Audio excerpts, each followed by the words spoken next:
as well as on the paper that is in your hand.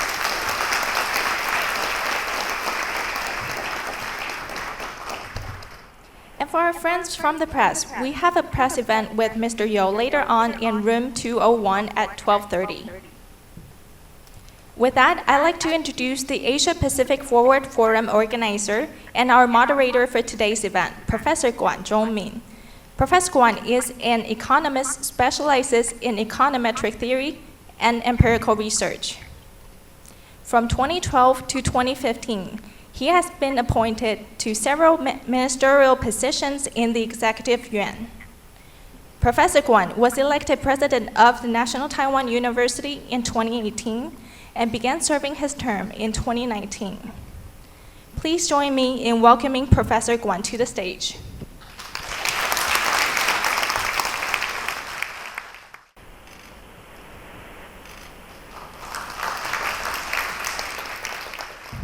Good morning, distinguished speakers and guests, ladies and gentlemen. Welcome to the very first event of the Asia Pacific Forward Forum. And thank you for joining us today. At the beginning, I would like to share with you the reasons that inspired us to organize this forum. We all know the Asia Pacific region has undergone significant changes since the end of World War II, experienced rapid economic development and significant transformation in political system and social structures. I think it sounds better. Okay, the Asia Pacific region has undergone significant change since the end of World War II, experiencing rapid economic development and a significant transformation in political systems and the social structures. Taiwan is, of course, a leading example or the epitome of this evolution. With the accelerated rise of mainland China in recent years, the relationship between two superpowers in this region, the US and the mainland China, has shifted from the early years of mutual cooperation to escalating rivalry among technology, military, and politics. Given the historically entwined and the complex relationship between these three worlds, Taiwan, mainland China, and the US, and the increasingly strained dynamics between the latter two countries, Taiwan now not only holds a pivotal position between these two superpowers, but also involuntarily became a sort of pressure point, which many fear that this may become a setting of some incoming conflict. So the goal of this forum is to share the perspective of the experts and the scholars overseas, and from which to encourage everyone in Taiwan to think about Taiwan's future approach to international environment, especially the cross-strait relations, through broader and more forward-looking lenses. The forum's name in Chinese, we call this 千里论坛.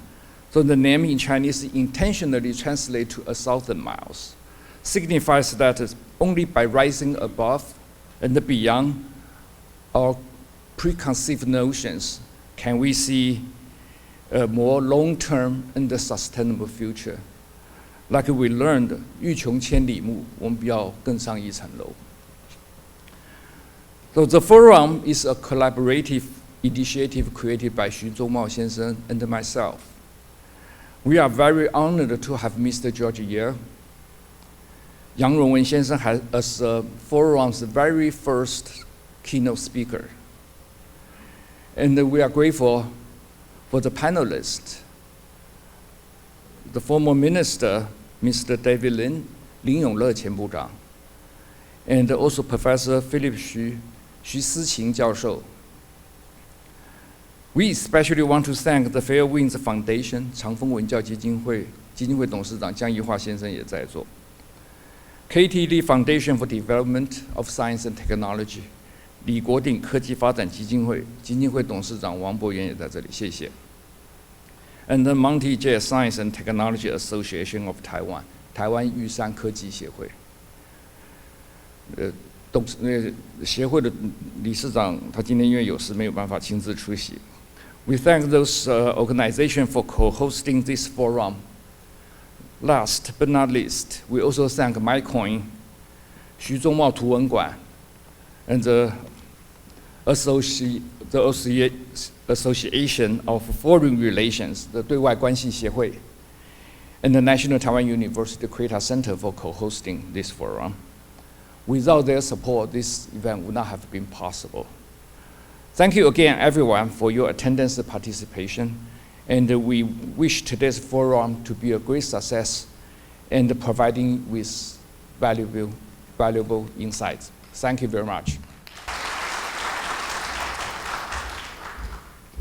Thank you, Professor Kuan. And now please welcome former Vice President Vincent Hsu to the stage with this round of applause.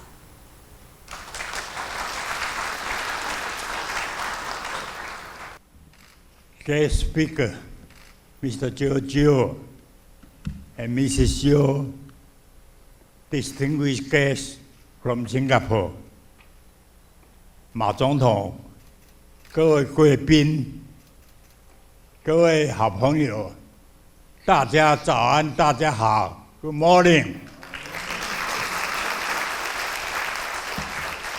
我很高兴在这里向大家介绍今天亚太千里论坛的主讲人，也是我超过30年的老朋友杨荣文先生 ，Mr.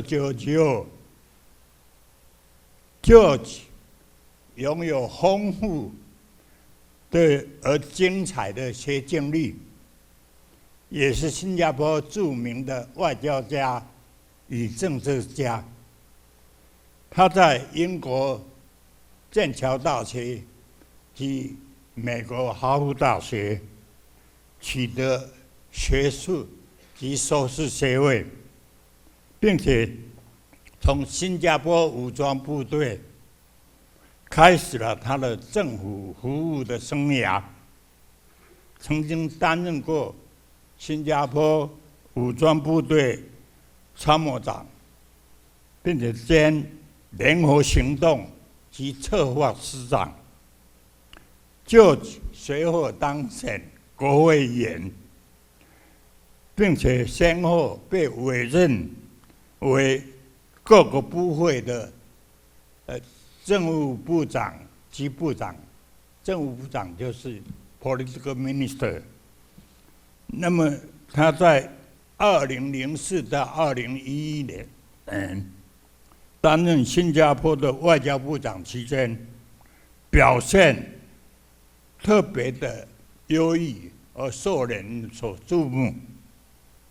就离开政坛以后，凭借着他在外交方面的广泛经验，以及他对世界局势和地缘政治敏锐的洞察力，迅速地成为知名的国际政经情势的专家，而广为各界所推崇。我初次认识 George 是在1991年韩国汉城，现在叫首尔的 APEC 会议上。那么第2年，我们又在泰国曼谷的 APEC 会议见面。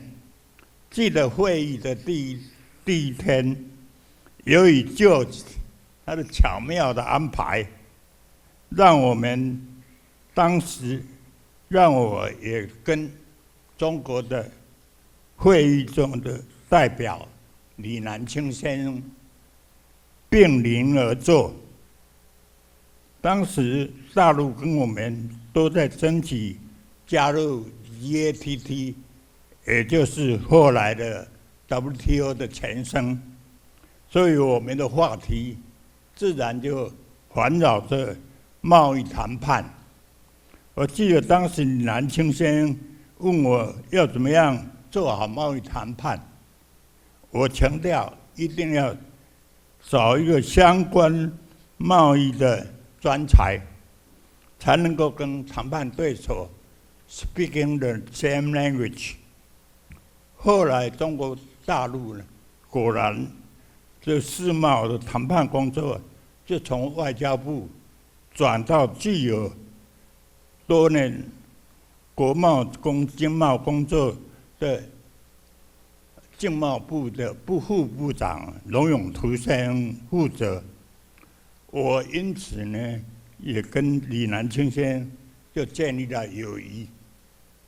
1990年代，两岸关系仍然非常紧张，双方对参与国际活动和国际组织都非常的谨慎跟小心。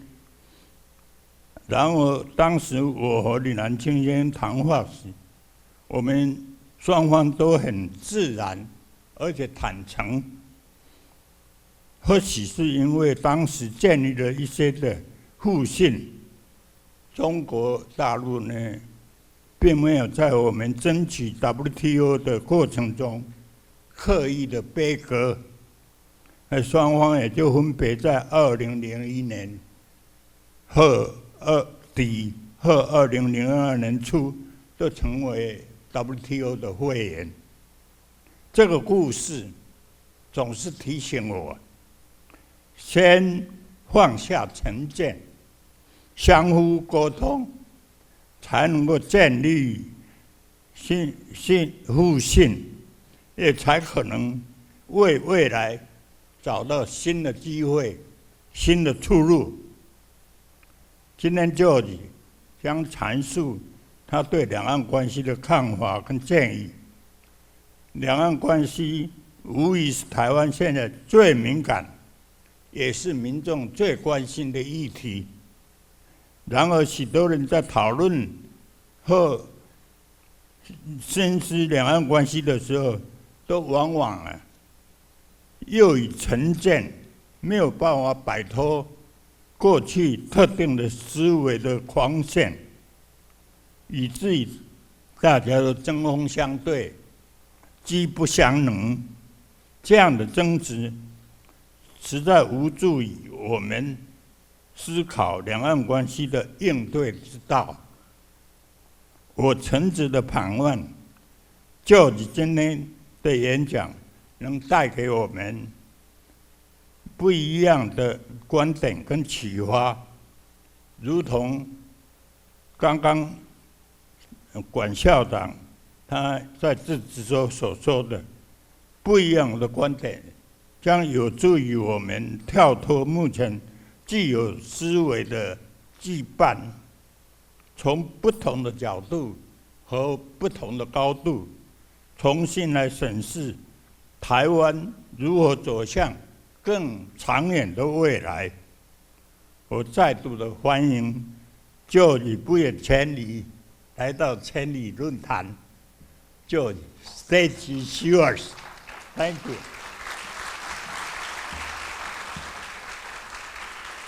Thank you, Vice President Zhao. Now let's put our hands together for Mr. George Yeo.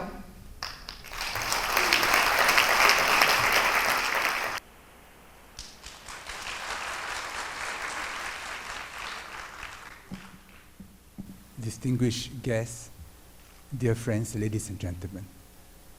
First, I thank Vice President Vincent Hsu for your kind words and your very warm recollection of our more than 30 years of friendship.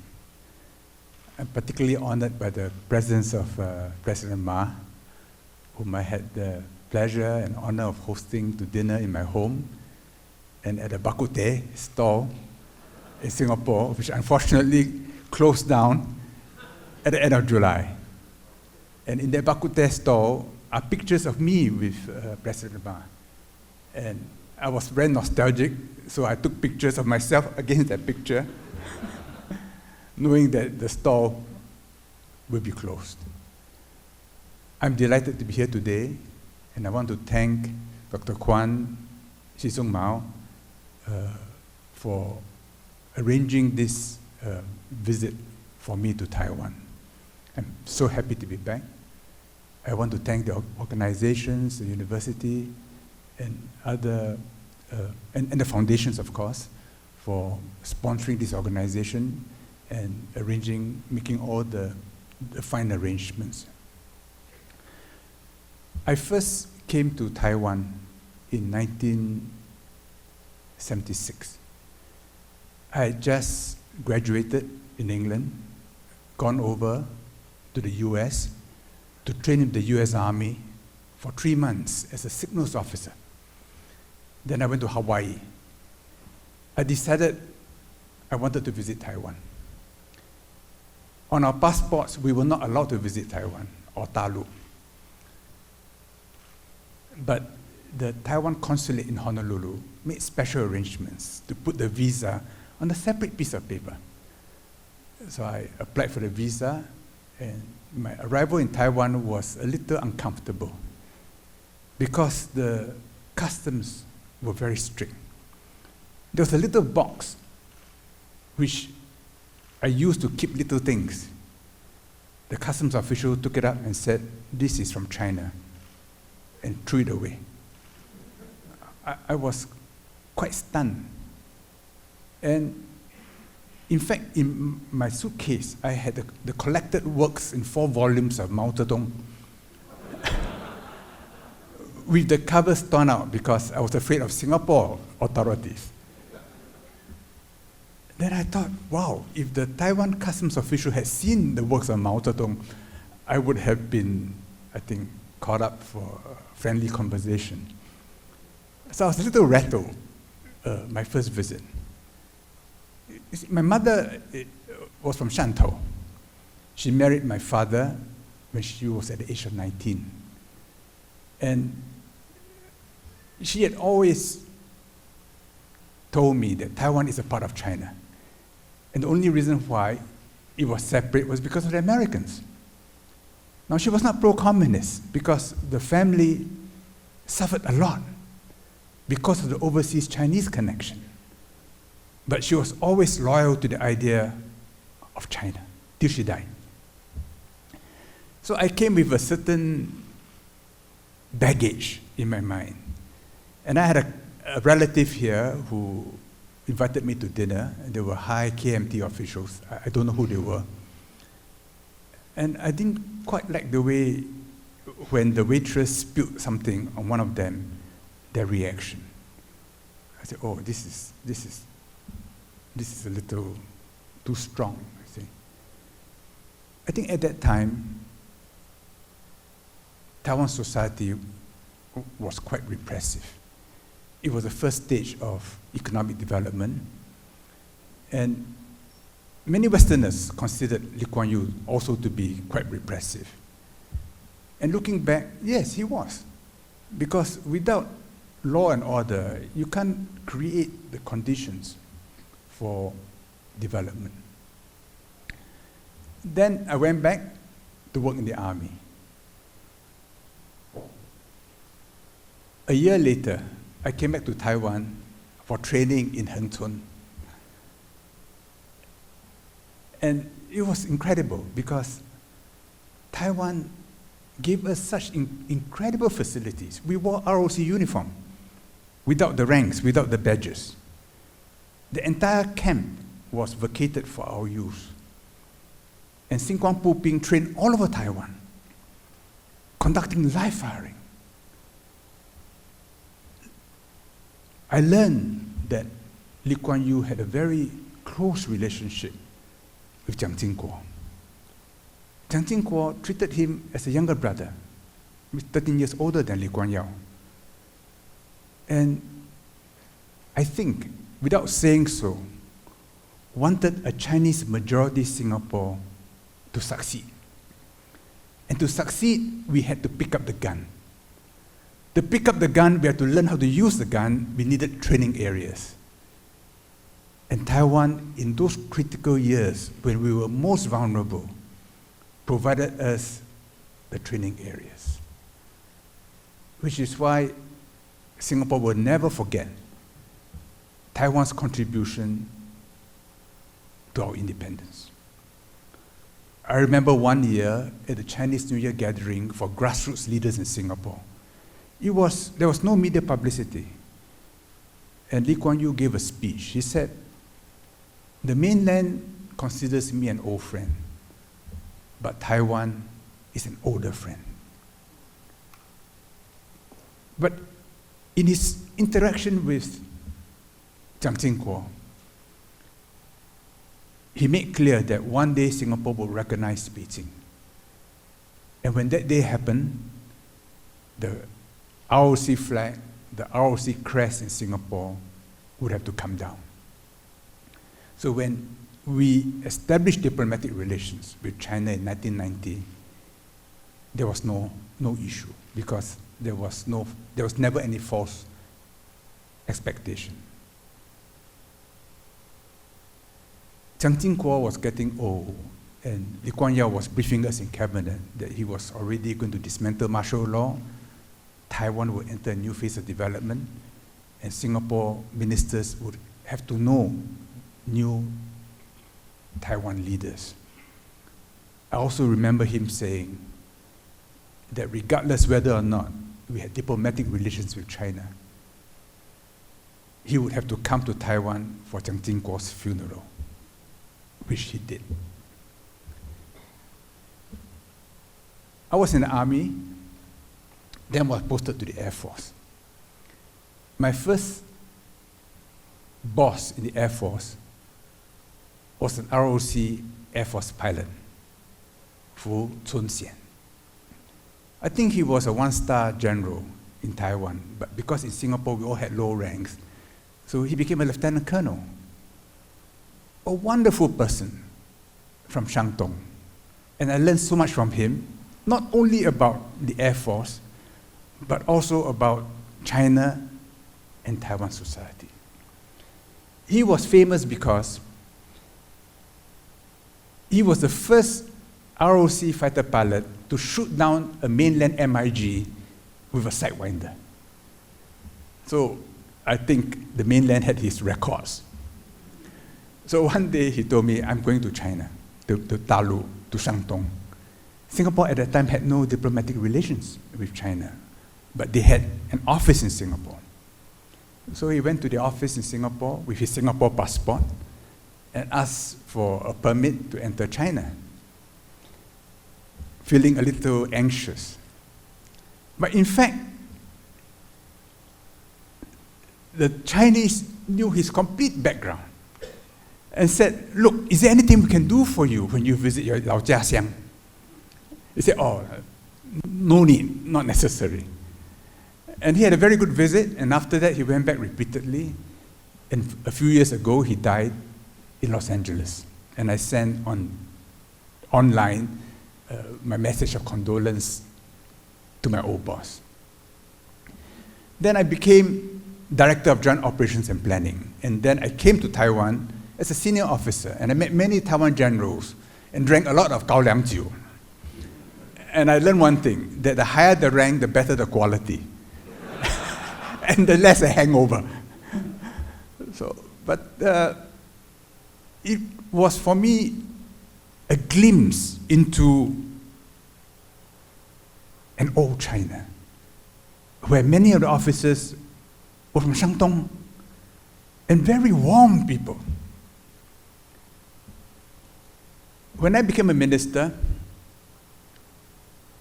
Lee Kuan Yew taught me many things. And in many cabinet meetings, he talked about Taiwan. In 1989, the first APEC meeting was held in Canberra. It was at the same time as the Berlin Wall came down. And at that first meeting, we were talking about the three Chinas, meaning the mainland, Hong Kong, and Taiwan, and how to bring them in. the following year we had a meeting in Singapore, and we kind of agreed that APEC should be an economic ministers meeting. And when the leaders met, it was not a summit, but a meeting of economic leaders. Then the following year in Seoul, where I met Vice President Vincent Hsu for the first time, an agreement was struck that no flags, no political names at APEC, Taiwan and Hong Kong will be represented by one minister. And then the following year, in 1992, in Bangkok, Taiwan was represented by Vice President Vincent Hsu, China by Li Lansing, Hong Kong by Brian Chow Tak Hei. And at lunch, we gathered, it was a buffet together to eat. I felt that I was like a relative joining a family lunch. I was so emotional. I can't remember what we discussed, but I remember the significance of that gathering where the discussion was intimate, friendly, casual. A period in history has passed. 1992, 九二共识. 1993, the Wang Ku talks in Singapore.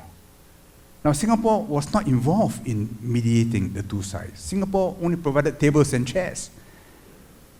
But why did they choose Singapore? Because they felt that Singapore was friendly, meant both sides well.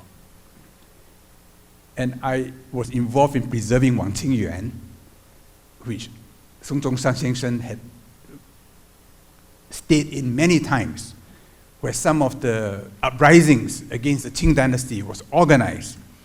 So I said it must become a national monument for us. And Li Kuan Yew opened it as Sun Zhongshan Nangyang 纪念馆. And Feng Chonghan, the director, there was a big boulder cleft in two.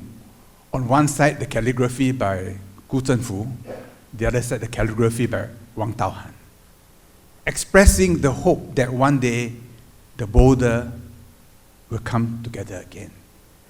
And leaders of both Taiwan and the mainland have been visiting Wang Qingyuan, not only as a 纪念馆, but almost as a shrine to a common origin and the hope for a common future.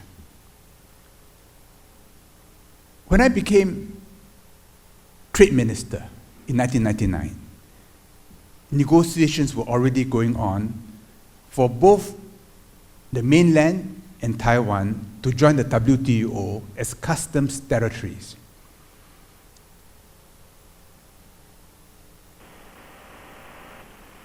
But at the end of 2000, big change in Taiwan because of the elections. I was in Taipei's home, watching the election results. Everybody was somber because the KMT had lost. And I still remember watching live on television, very unhappy people around the presidential palace. Li Tenghui 总统 did not speak. And in the end, it was President Ma who came out to comfort the crowd and to tell them, please go home and take a rest.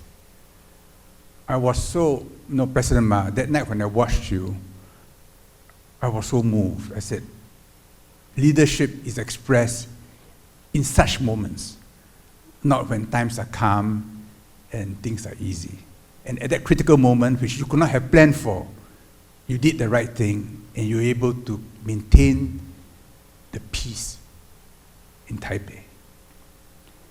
But in Taiwan, there was a seismic shift, especially among young people, because memories of the old KMT, old bitter feelings have been bottled up. And the process of democratization had still to fully run its course. Taiwan society had changed. And this change, in fact, began during the time of President Lee Teng-hui. I remember in 1994, when Shiba Ryutaro the novelist interviewed Lee Teng-hui, and he talked about taking the Taiwanese people out from Egypt. There was consternation among the KMT old guys. I remember General Hao Bo-chun. He couldn't accept it. Now, he was a wonderful person. I played golf with him. I think it was at Tashi golf course. It was lightning and thunder. I thought he would stop the game. He said, no, this is at wartime. I continued playing. He had short, accurate shots. You know. My golf was much poorer than his. But I was watching him, I said, a veteran of the Civil War, nerves of steel, nothing rattled him. But when President Lee made those remarks, inside, he was angry. But something had already shifted in Taiwan society. When Lee Kuan Yew heard of the interview, he was very troubled. And after that, in his subsequent meetings with President Lee Teng-hui, he was very cautious. I was with him when he met Lee Teng-hui in Tashi, because it was not convenient to go into Taipei City, so we were outside. He was very careful now, being very polite, but trying to understand what was the shift in Taiwan society. In 1999, I called on President Lee. He gave me a copy of his book, Taiwan's Road to Democracy. We were talking about Yasukuni, and I expressed misgivings about Japanese leaders visiting Yasukuni. His response surprised me. He said, what is wrong with them? They are just honoring their war dead. I did not realize at that time that his own brother was being remembered in Yasukuni. But Singapore could not take sides, and our gratitude to Taiwan transcended Taiwan's domestic politics. And today I speak as an individual, not for the government, because I have my own views which overlap with the government's, but I do not speak for the government. And I hope you respect this position that I take. Chen Shui-bian had taken over, but I knew Taiwan was going to join the WTO, and Singapore had embarked on FTAs. So in June 2001, after the Hainan spy plane incident, when US-China relations were very tense, the trade ministers met in Shanghai. So I met both Shi Guangsheng, the Chinese Commerce Minister, and I met Lin Xingyi, Taiwan's trade minister. I told Minister Lin, I said, why don't Singapore and Taiwan, under the WTO rules, have a free trade agreement? So I drafted 3 sentences for him. I said, we launch under the dragon's nose in Shanghai. He thanked me. He said, I got to check back with Taipei. Taipei came back with two pages, all political statements. I said, no, we cannot do this. The following year, I tried again. Again, it could not be done. Then China found out. And one day after a meeting, I was with Shi Guangsheng. He pulled me aside. He said, you cannot launch negotiations with Taiwan. If you do that, we will not launch negotiations with Singapore for a free trade agreement. And a Western reporter heard this. He said, can you give a reply? I have to report that China's minister had threatened the Singapore minister. I said, no, it's a private conversation. I do not comment on private conversation. But Singapore and Taiwan, as customs territories, have a right to have a free trade agreement. But in practice, we stopped, because a free trade agreement with China was much more valuable to Singapore. In any case, Taiwan itself was reluctant to have one which is apolitical. It was many years later when it was China which told Singapore, negotiate a free trade agreement with Taiwan. And that was because it was under President Ma's time. China itself had a free trade agreement with Taiwan, and after that, Singapore had a free trade agreement with Taiwan. So in different ways, Singapore somehow got caught up. When I became foreign minister in 2004, I could no longer come to Taiwan, because that's part of the discipline of our one China policy. But in 2004, when I became foreign minister, we had a big problem with the mainland. Because a month earlier, Deputy Prime Minister Lee Hsien Loong had visited Taiwan. The agreement was no publicity.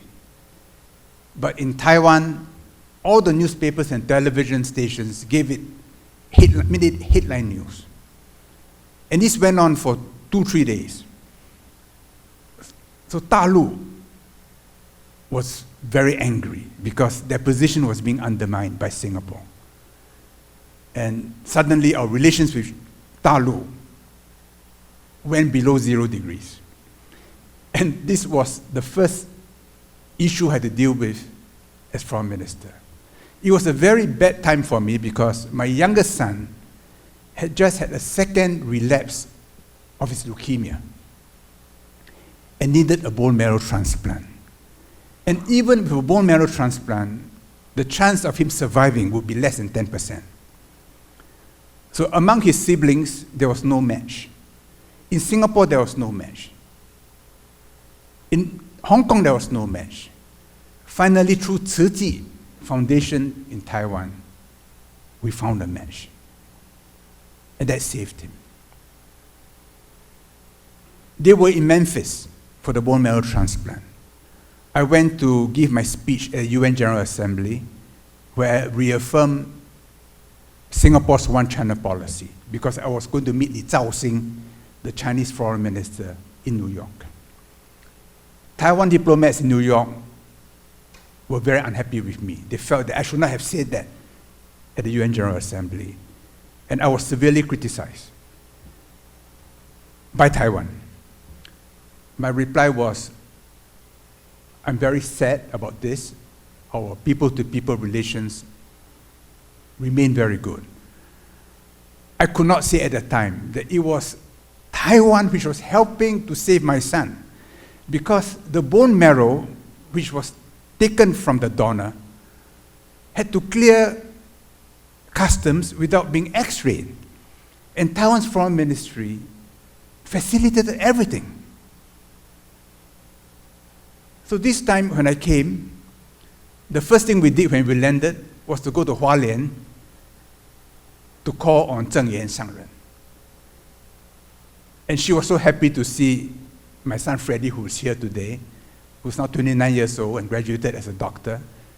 They were so happy to see that the efforts they put in have borne one fruit in our family. And we remain eternally grateful to Tzu Chi. And I always ask myself, why is Tzu Chi a Taiwan phenomenon? We don't find Tzu Chi in other countries. Of course, in Taiwan, there are other Buddhist organizations like Faku, Kuan, and Zhongtai, but my familiarity is with Tzu Chi. And what they do, not just for Taiwanese people, but for the people of the world, is remarkable. It's remarkable. So when I see the division in Taiwan today between blue and green, it is very painful to watch. In both the blue and green, we have unrun. We have people who have helped us, gone out of their way to save us.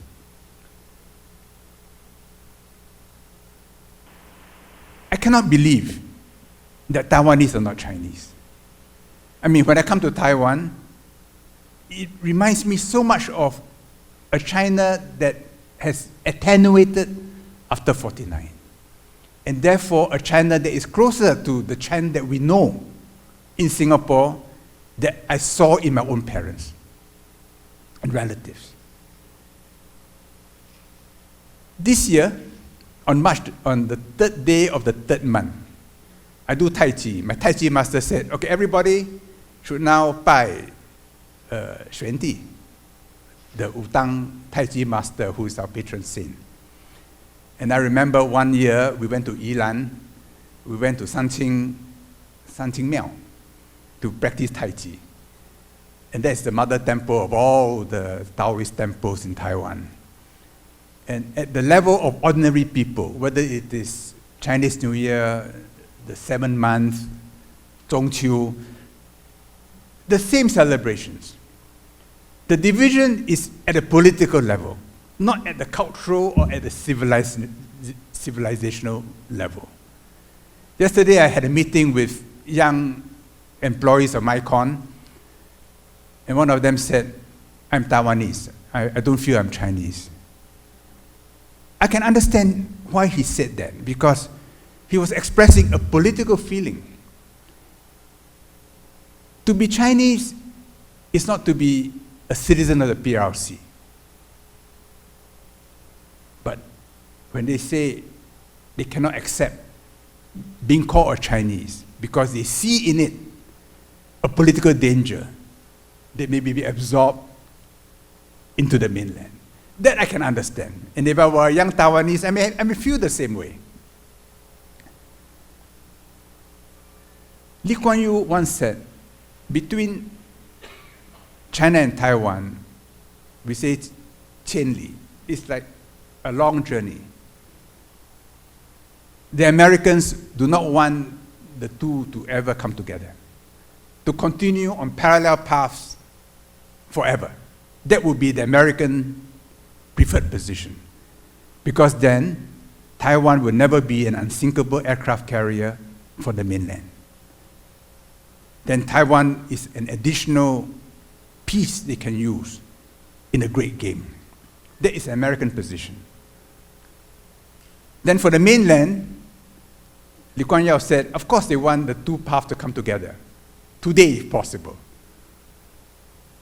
Then they said, for Singapore, we hope they will come together, but not too soon. But not too soon, because both are unrun to Singapore. So it's not bad if we continue to nourish all friendships, all relationships. The status quo, which everyone likes to say is the preferred position, is not a permanent solution. It is only a temporary solution, because the question of Taiwan is ultimately a question of US-China relations. The US accepted that Taiwan is part of China. This was in the Cairo Declaration. This was affirmed in the Potsdam Proclamation. This was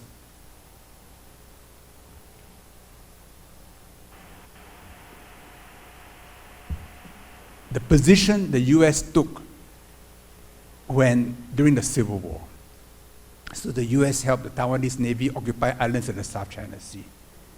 And it's not a surprise that Taiwan's position on Diaoyi, on the South China Sea islands, are the same as the mainland. And I remember having conversations with President Ma about the Diaoyi Island, for whom this is an issue of principle. And when I called on President Ma before he stepped down, it was in 2016, April, I think, you had just gone to Taiping Town. and you told me about how the island produced 20 tons of fresh water a day. And you brought back drums of fresh water from Taiping Tao, as if they are holy water from a Catholic shrine. And I told Singapore friends that if I asked a bottle from you, you would have given it to me at that time. And this was the American position. But when the mainland became a problem, a challenge to America, the Korean War, the Seventh Fleet came in. It was in American interest to keep the two apart. Kissinger, when he negotiated normalization of relations with China, in his meetings with Zhou Enlai and Mao Zedong, said, again and again, the conversation came back to Taiwan. That on this issue, the Chinese showed no flexibility. It's bedrock. It is not a card which America can play against China because it would lead to a rupture and maybe even to war. And in recent years, relations have become quite bad. Both sides think of war scenarios. What happens if there is war? What will each side do? If China were to forcibly take over Taiwan, what would the US do? These are scenarios which the Indo-Pacific Command, as a matter of professionalism, have to think through and exercise. RAND has also done such exercises.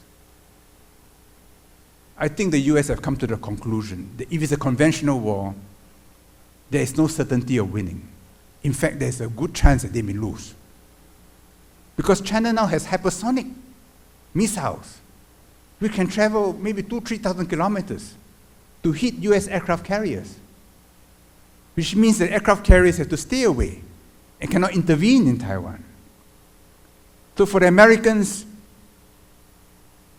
if they want to deter China, they must be able to threaten China with nuclear weapons, tactical, and maybe up the scale if necessary. And you can be sure that on both sides, in dark rooms, there are strategic thinkers who work through the scenarios. China knows that the US wants to deny it a counter-strike capability. They put their missiles now on high-speed train. It's about the same length. And China has lots of tunnels, so they can hide the missiles in the tunnels. But today with satellites, you can monitor every railroad, every fast train, the entrance and the exit to every tunnel. So China is not sure that its land-based ICBMs can hit back. So they know they need submarines. And the only sea which is deep enough is the South China Sea. And in ASEAN, we don't want to get involved in this. We have our claims, we have our economic interests, but we are not involved in nuclear warfare. And the reason for AUKUS is to add maybe another 8 Australian attack submarines so that every strategic submarine in the PLA Navy can be tracked and hunted down. Now this is, to me, madness, you know. They are thinking of the possibility of a nuclear exchange. But when I was in the military, this is my job. I got to think through all this. So China knows that it must have an assured counter-strike capability because the US wants to deny China a counter-strike capability. So from a few hundred warheads, it's going to increase it to maybe 1,000-2,000, I don't know. And we read that in Xinjiang, they're building many silos. So maybe for every ICBM, they may have 2 empty silos, like an MX game, you know, so that it's hard for the Americans to destroy everything in the first strike.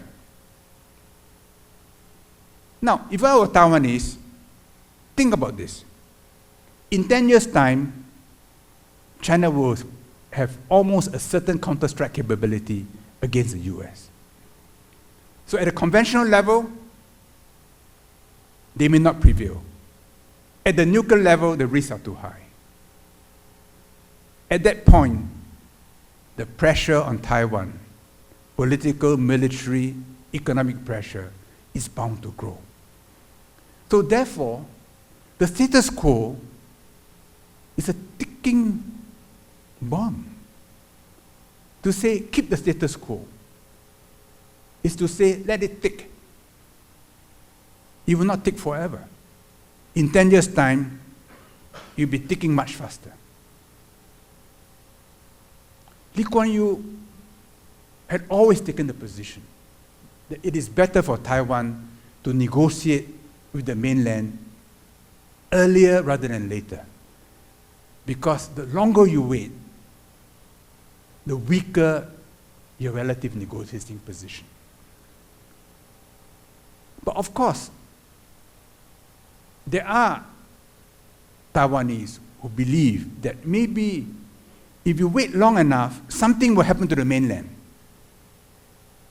Some big struggle in the Communist Party, a new civil war, and then a path for Taiwan to escape and become independent.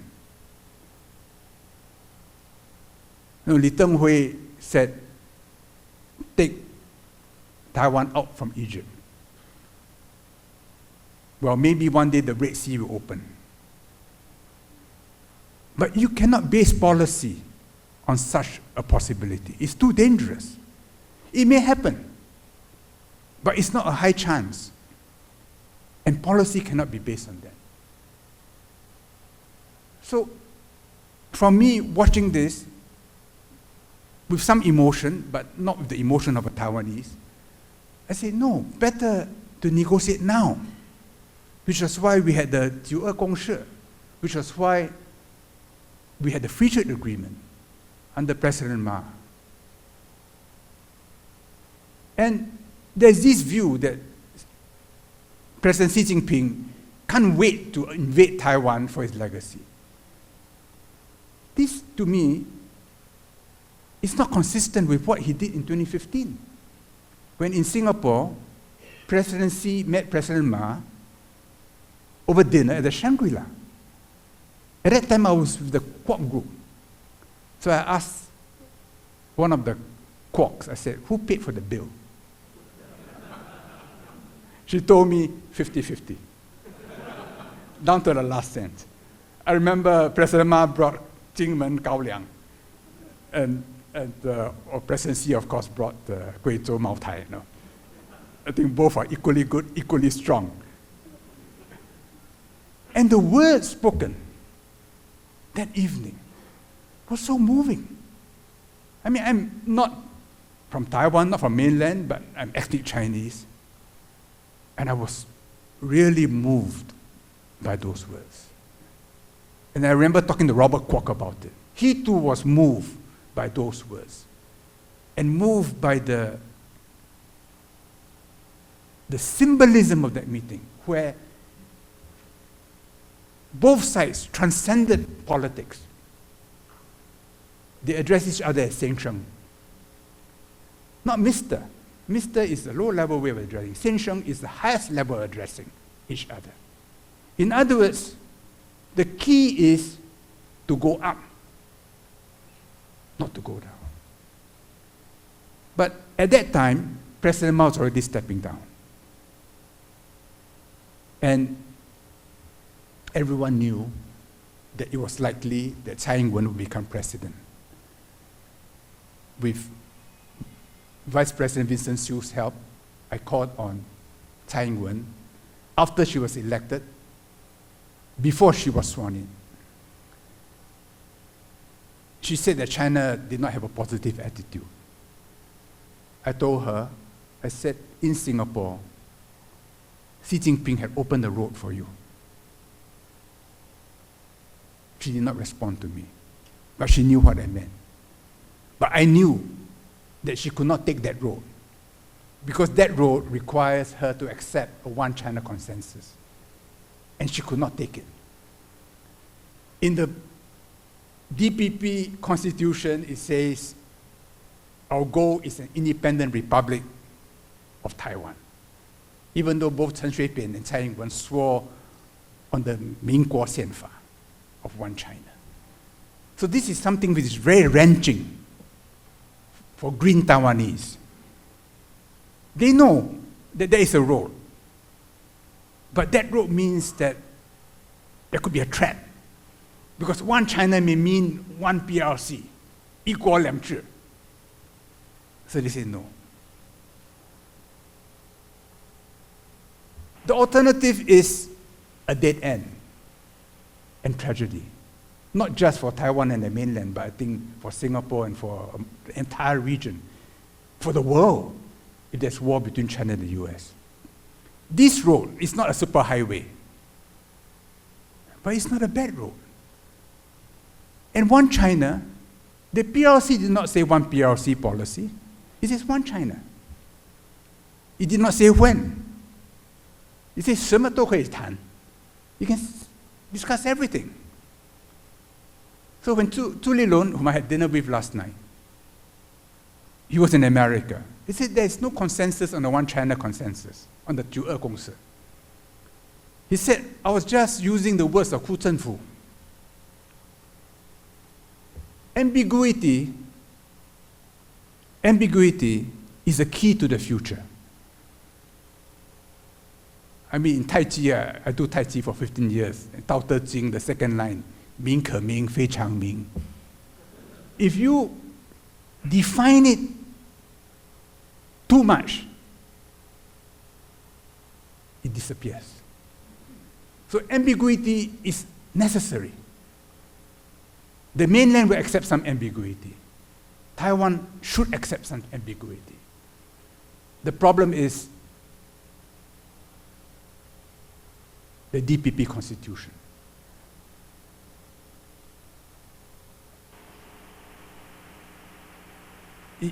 Please excuse me if I speak out of turn, but this is my musing, my fantasizing.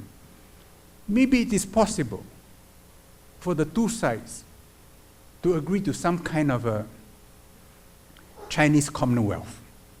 Li Xiulian talked about it, Vice President Li Xiulian talked about it.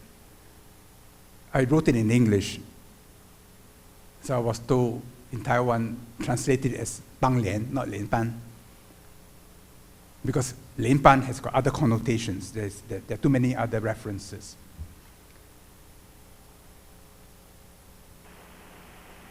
There are precedents. In Iceland, the Icelandic people met every year in the Rift Valley. They make laws. They talk about trade disputes. They pass judgments. They punish. Then they went back to their separate valleys. There was no executive, no common executive. It was called the Eltingi. It was Europe's earliest modern democracy. Then if you study Switzerland, the cantons came together to form the Helvetian Confederation. Again, they had no executive, but they met to discuss common problems. So when we talk about one China, maybe we can talk about the one China Commonwealth, where the two sides talk about trade, cooperation, problems, agree on certain principles, without the need for a common executive. Can the mainland accept that? I think they can. Why do I say that? If you look at Macau, Macau in the 16th century was given to the Portuguese. It was not taken from the Ming dynasty, because China wanted the Portuguese to have their own area and don't trouble me. And the Portuguese understood that. Never be a problem to China. The Qing dynasty renewed it. But in the 19th century, when China was being ravaged by the imperial powers, Portugal decided to take Macau. But they had a revolution in 1973. And they said, we want to return Macau immediately to China. What did China say? China said, no. We have to settle Hong Kong first. Please stay. So it was only in 1999 that Macau returned to the mainland. And even to today, there is no practical change in how Macau is run or the mechanist way of life. We do not know what China will be in 20 years' time. China today is very different from China 20 years ago, unrecognizable of what China was 40 years ago. So 20 years from now, 40 years from now, what will China be? What will Taiwan be? So in my free moments, it's something I play in my mind, the possibility of a Chinese Commonwealth where they come together, where you maintain your links with America, but not to an extent which threatens China, where you maintain your links to Singapore and other countries, where Xin Guang Pu Ping can still be in Taiwan with no problem. But as I said, the problem is the party constitution of the DPP. Maybe it's possible. You can't change the constitution. It's too difficult. But maybe it is possible for the various political parties in Taiwan to add a preamble of what one China means to Taiwan. What does it mean to Taiwan? So you make your position clearer, and leave the mainland to do what it wants. But you make your position clearer. And this is to the advantage of Taiwanese people. Because if you are divided in Taiwan, your position is weakened. But if among the political parties there is broad consensus about the 九二共识, that it means for a prolonged period a Commonwealth, not a PRC, not an ROC, maybe by that time it's just called China, and you can apply this in Olympic Games and other international organizations, that there is a way forward. And I believe a little clarification on the Taiwan side will enable Taiwan to go back on the road, which was opened by Xi Jinping and Ma Ying-jeou in Singapore in 2015.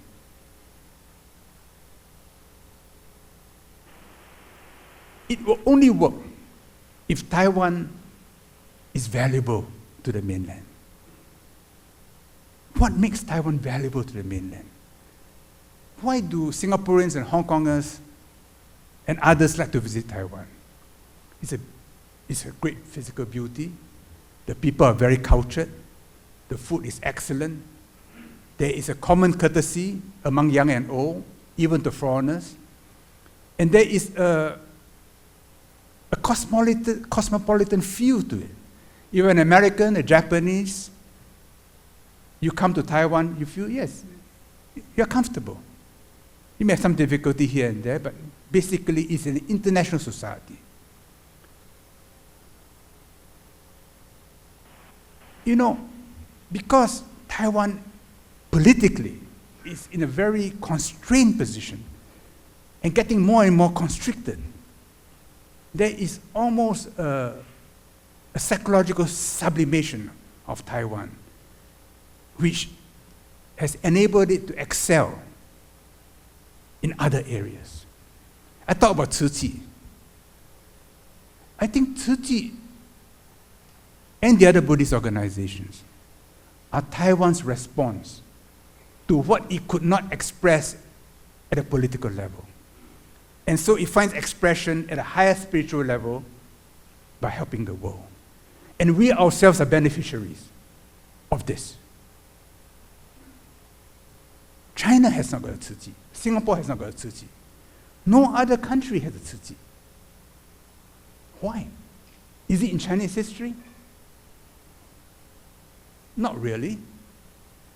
It is in Taiwan's history because of your political position. The other area where you have excelled is in semiconductors. You know, Vivek Ramaswamy, the Republican candidate, very clever, very eloquent. He said, no, we must get TSMC to go to the US. Then in 10 years, we don't need Taiwan anymore. We can give it to China. He doesn't understand that TSMC is not just factories and individuals. TSMC grew up in an ecosystem, in a Taiwanese ecosystem. It cannot be replicated in America. it cannot be fully replicated in China. It cannot be replicated in Singapore. Why is that? To begin with, you are a very educated population, smart people. I'm so honored that the K.T. Lee Foundation, K.T. Lee was the father of all this, laid the foundation. You couldn't have done it without your mainland connection. You couldn't have done it without the American connection, without the Japanese connection. All these are layers in Taiwan society, which makes you unique, special, and valuable to the mainland. Convergence as equals will only work if Taiwan continues to be of value to the mainland. This is how Singapore conducts relations with China. There was a period when China needed Singapore for many things. But we know that for those things, China no longer needs Singapore. So we must continue to have things which China wants, which it cannot develop for itself in Singapore, for us to be of continuing interest to China. And indeed, we do this for the entire world, that we only prosper by being of value, by contributing to the well-being of others. And this Taiwan must continue to do, and can continue to do, provided your young people, your smart people, remain in Taiwan, that even when they work overseas, in their hearts, they are still Taiwanese. That is the key. My son was saved in St. Jude Hospital by a doctor, Pei Zhengkang, Pei, famous family during Tang Dynasty, 上面妃字，下面衣字，衣服的衣。He's 雍正的正，康熙的康，so it's a very weighty name. 江苏人 born, grew up in Hong Kong, 台大毕业生. And he told me he's always grateful to 台大 and to Taiwan for educating him. Then he went to America and became the #1 doctor in the world for the treatment of childhood leukemia, bringing the cure rate from 40% to 94% with minimal morbidity. And when my family was in Taiwan, I was in Memphis, he got the Christian Taiwanese community in Memphis to help look after my family. So there's something special about Taiwan. But the key is, in Taiwan, there must be hope for the future. I asked the young people I met yesterday, in 20 years' time, when you are married with children, where do you want your children to be? What passports do you want them to hold? If all we can tell them is a status quo, they will leave. But if we can give them hope for the future, not only will Taiwanese stay in Taiwan and remain Taiwanese, others will want to live here. Thank you.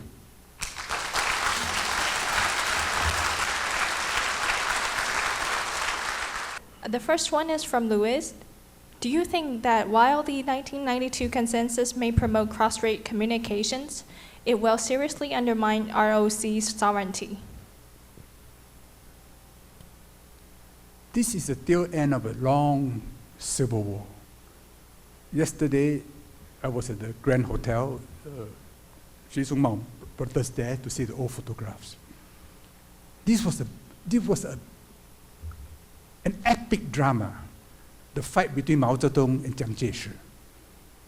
They fought and met everywhere in China. And we have reached the end of the Civil War. It's peaceful. And we hope that that final chapter can be written peacefully. The key is US-China relations. Taiwan is only separate because of America. And for America, Taiwan is just a piece on the chessboard.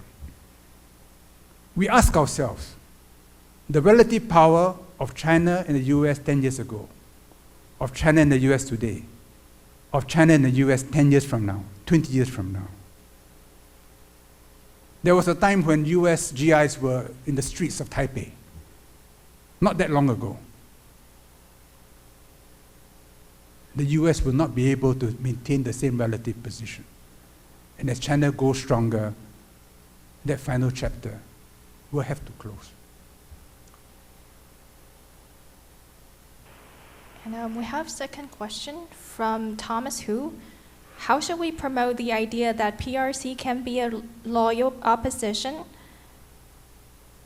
in the US-led world order and Taiwan a loyal opposition in the Chinese-speaking world?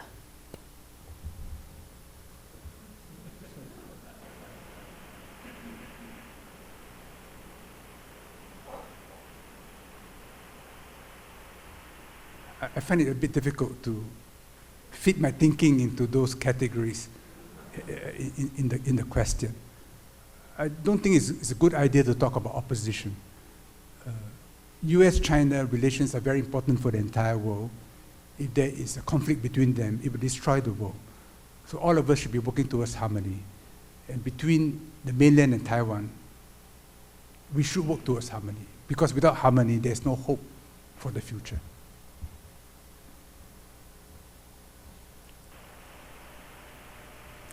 And next, we have a question from Edward Xiao.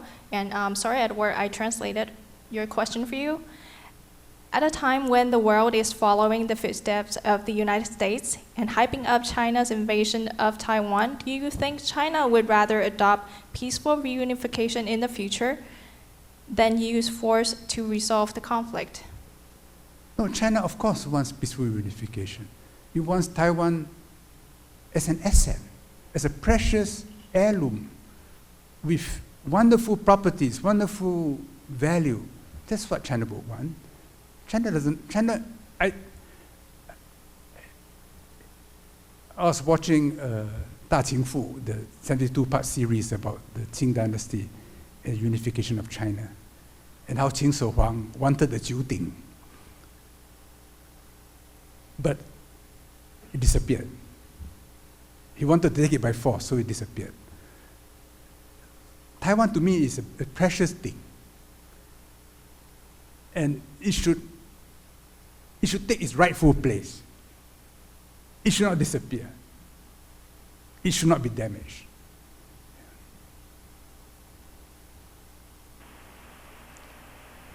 And next question is from Lawrence Chong. Do you think the one China, one country, two systems formula is good for Taiwan? If so, do you think Taiwan will end up like Hong Kong by accepting this arrangement?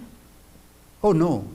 I mean, for Hong Kong, it is a return to the PRC, which is why in Taiwan, one country, two systems cannot be accepted, because underlying it is a presumption that it is one PRC, two systems.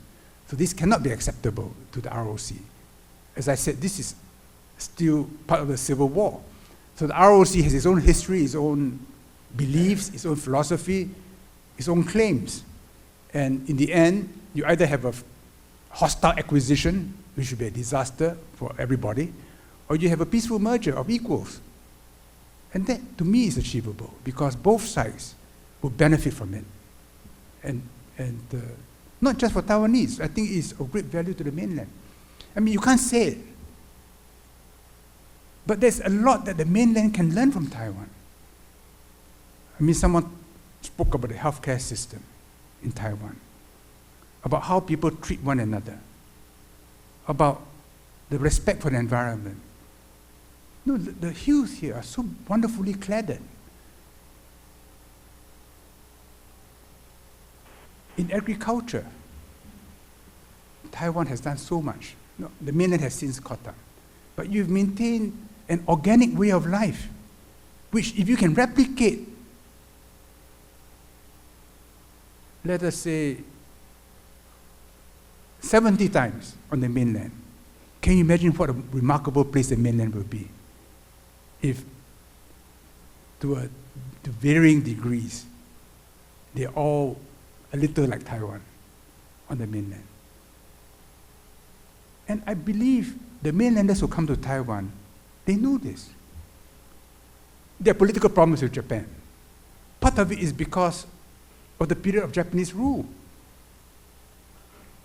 I mean, I see when I come here.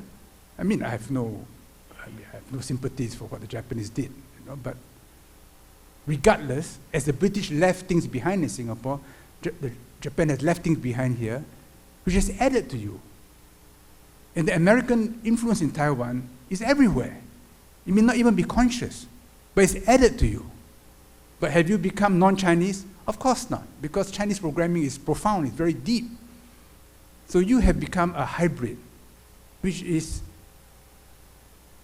in the Chinese garden, a very wonderful plant in that garden, and which I believe everyone in the garden would want to maintain and see thriving forever.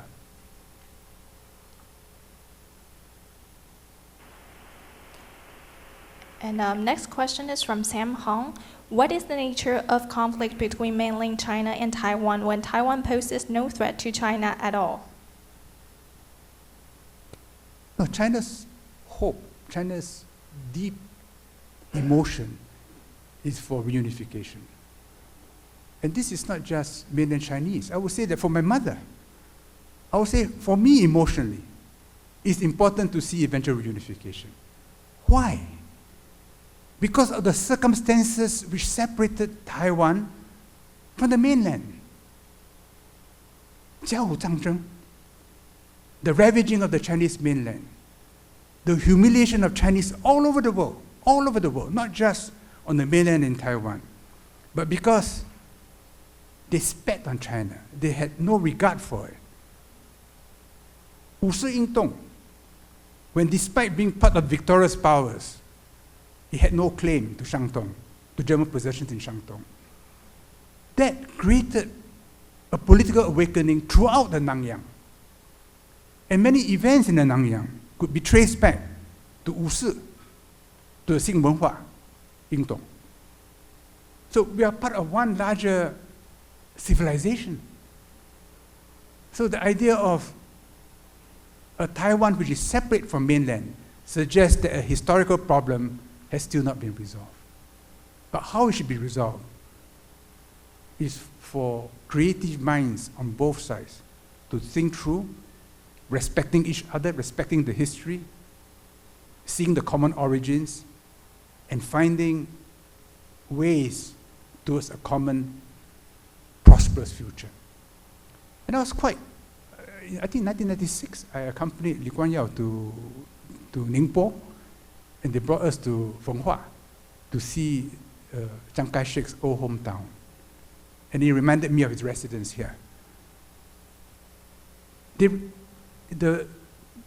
a certain respect for Chiang Kai-shek as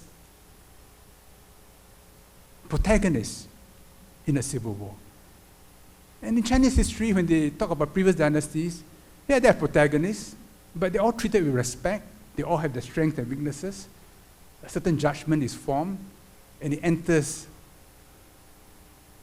the popular folklore. And one day, Taiwanese heroes, KMT heroes, will be part of the romances in China's history. That's why when President Ma Ying-jeou made his visit to Nanjing, Changsha, Wuhan recently, I must say, I was very moved. I've been to all those places, visited the same shrines, the same tombs and so on, the same museums. I said, yes, it is a common history. And how can there not be a common future? There will only be a separate future if America makes it a separate future. And I think America will find it increasingly difficult to keep Taiwan separate from China. And therefore, the best outcome is convergence and peaceful reunification, not on the basis of the PRC and ROC, but on some future entity which we can call China, simply. As we're running out of time, we will take one last question from our audience. This is from Sunny H. How can a Chinese Commonwealth be developed when there are two different ideologies, communism and democracy, on opposite sides? The way is to transcend the politics. So when we talk about 瓷器, we don't talk about politics. When we talk about semiconductors, we don't talk about politics. I mean, it can be politicized, but we are talking about the level of science, of physics, of process engineering, of lithography, of quantum mechanics. In these areas, scientists on both sides will learn from each other and enjoy each other's company and friendship. So transcend it. So I'm proposing, there must be better ways. These are just my random thoughts. There must be ways to transcend the politics to achieve a higher unity, not by fighting to keep every last embassy or saying that, oh, I must be a member here or a member there. No, transcend it. And in transcending it, assert a moral quality which even the mainland will have to accept. But if it's just at the level of politics, Taiwan will be in a very weak position and will be in a weakening position. All right, thank you, Mr. Yo. And that concludes the first half of the forum. We will be taking a 20-minute tea break, and please reconvene into this room for our panel discussion at 10:40.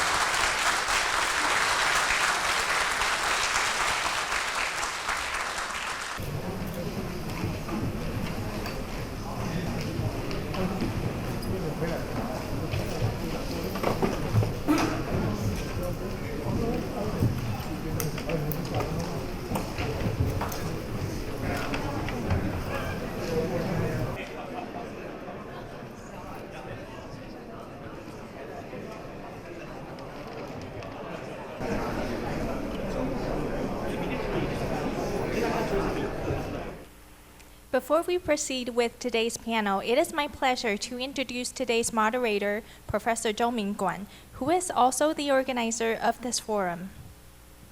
Please welcome Professor Kuan to the stage. And on this panel, we are honored to have Mr. George Yo. Mr. George Yo, please welcome to the stage.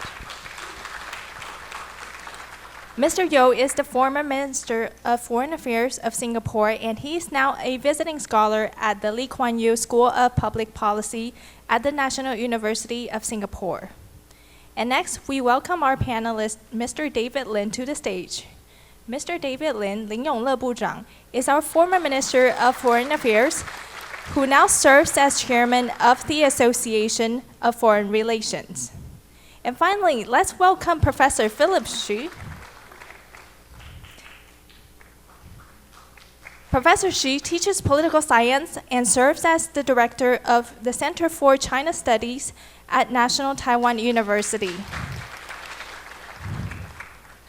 Please be seated, and now the floor is yours, Professor Kuan. In the beginning of this session, first, of course, I would like to express my heartfelt gratitude to Mr. George Yo, our cousin from over the sea.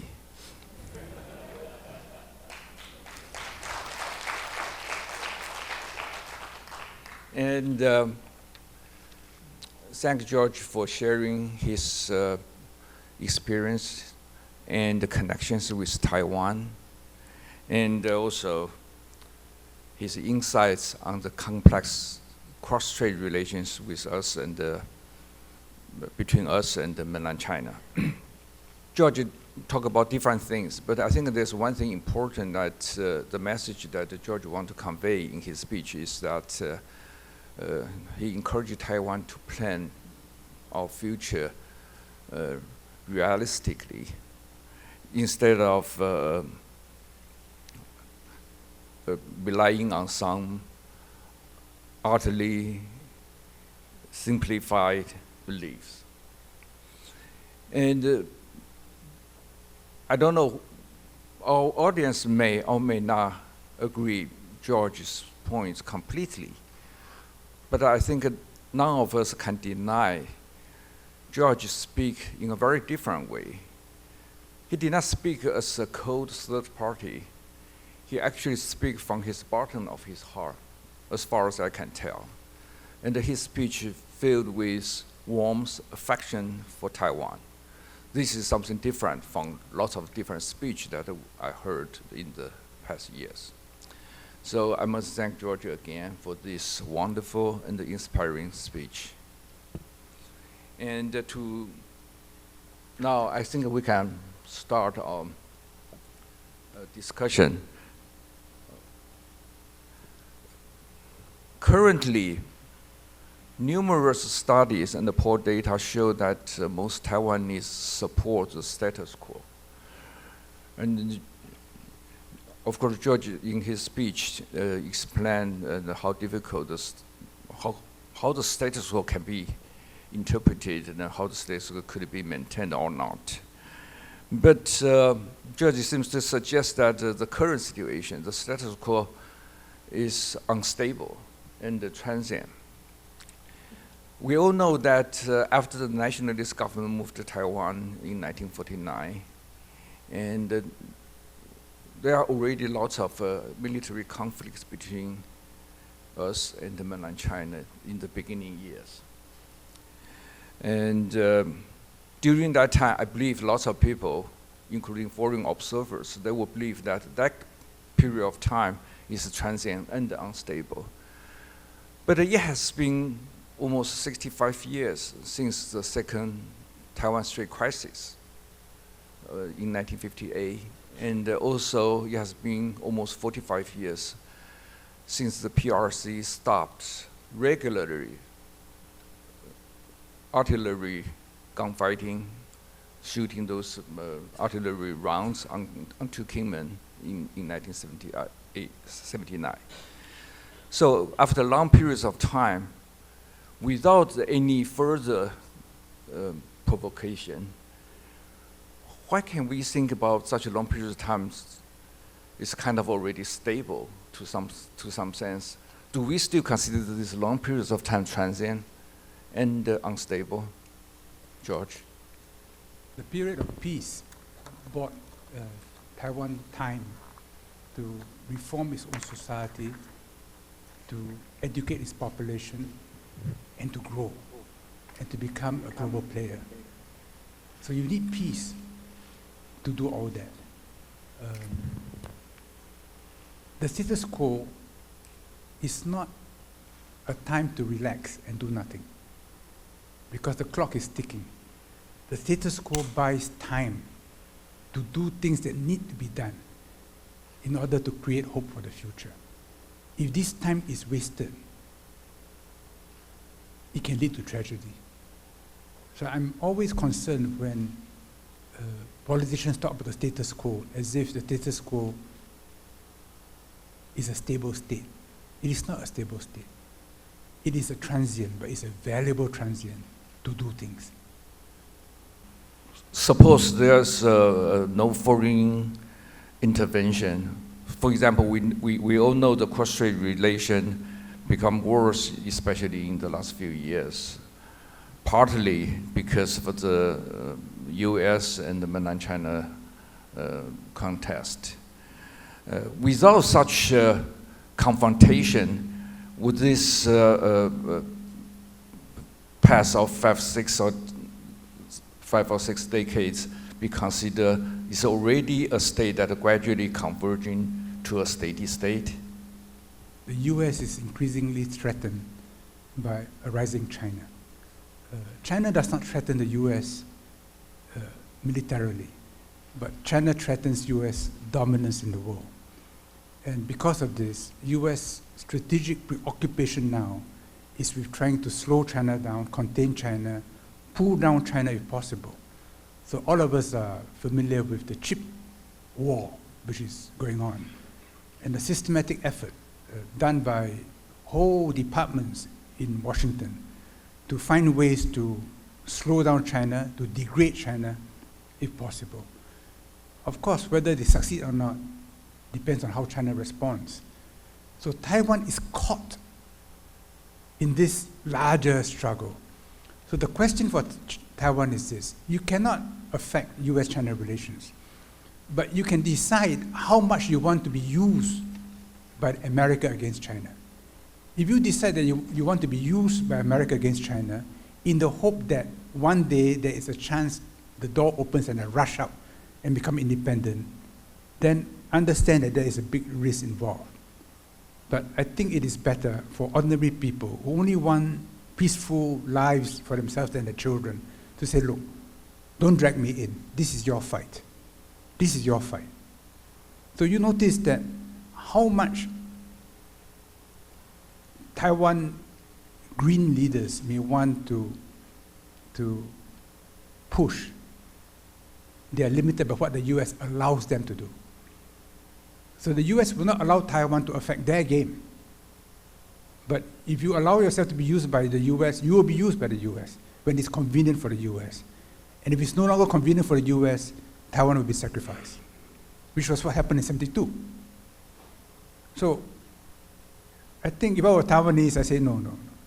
I need the US because it improves my relationship, my negotiating position with China, but do not become a plaything of the US. Then all of us, our lives are at risk. May I add a point? So George, I agree with you that the status quo may not be permanent, may not be forever.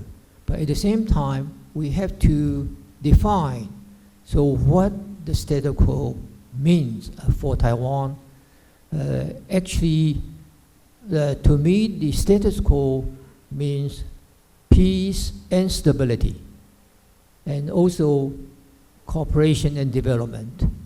Because over the past 74 years, since 1949, we have tried everything to maintain peace and stability across the Taiwan Strait.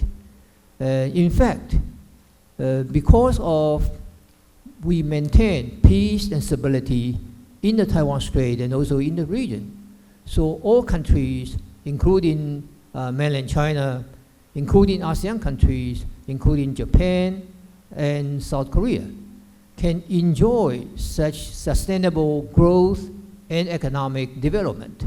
So this is really unprecedented and sustainable.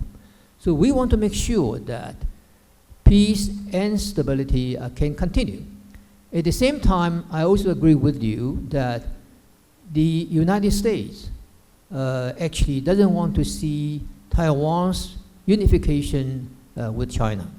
At the same time, China doesn't want to see Taiwan's independence. So there's a dilemma we have to face. At the same time, we have to take into account how we can maintain peace and stability. So for the moment, it seems to me that we have only one option. The option is peace. The option is also how to maintain the status quo. And maintaining the status quo for as long as possible is also in the best interest of all parties concerned. It's also consistent with U.S. interest for the region. And also given the context of U.S.-China strategic competition or great power competition in the region, so Taiwan certainly can take that into account and see how we can cope with the situation, and we can try to maintain peace and stability while in cooperation, in partnership with the United States, with Japan and other like-minded countries. So I think this is still the top priority for Taiwan for the moment. Okay, thank you. Philip, can you also say something about this, especially about the period of time? If this is just considered transient, and what can we really do during this time period? George just mentioned that at such a time the opportunity is precious. So how can we utilize this period of time to do something to move forward? Let me respond to Professor Kuan's first two questions together with Mr. You's responses to that.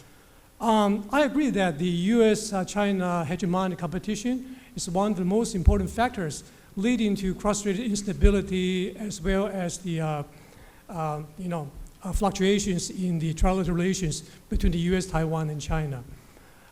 So in that sense, the current sort of situation or peace is probably to some extent fragile and transient a little bit, right?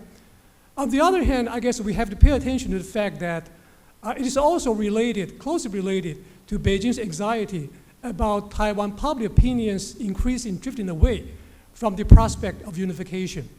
For example, there has been a long-standing public opinion survey in Taiwan examining Taiwan people's national identity pattern.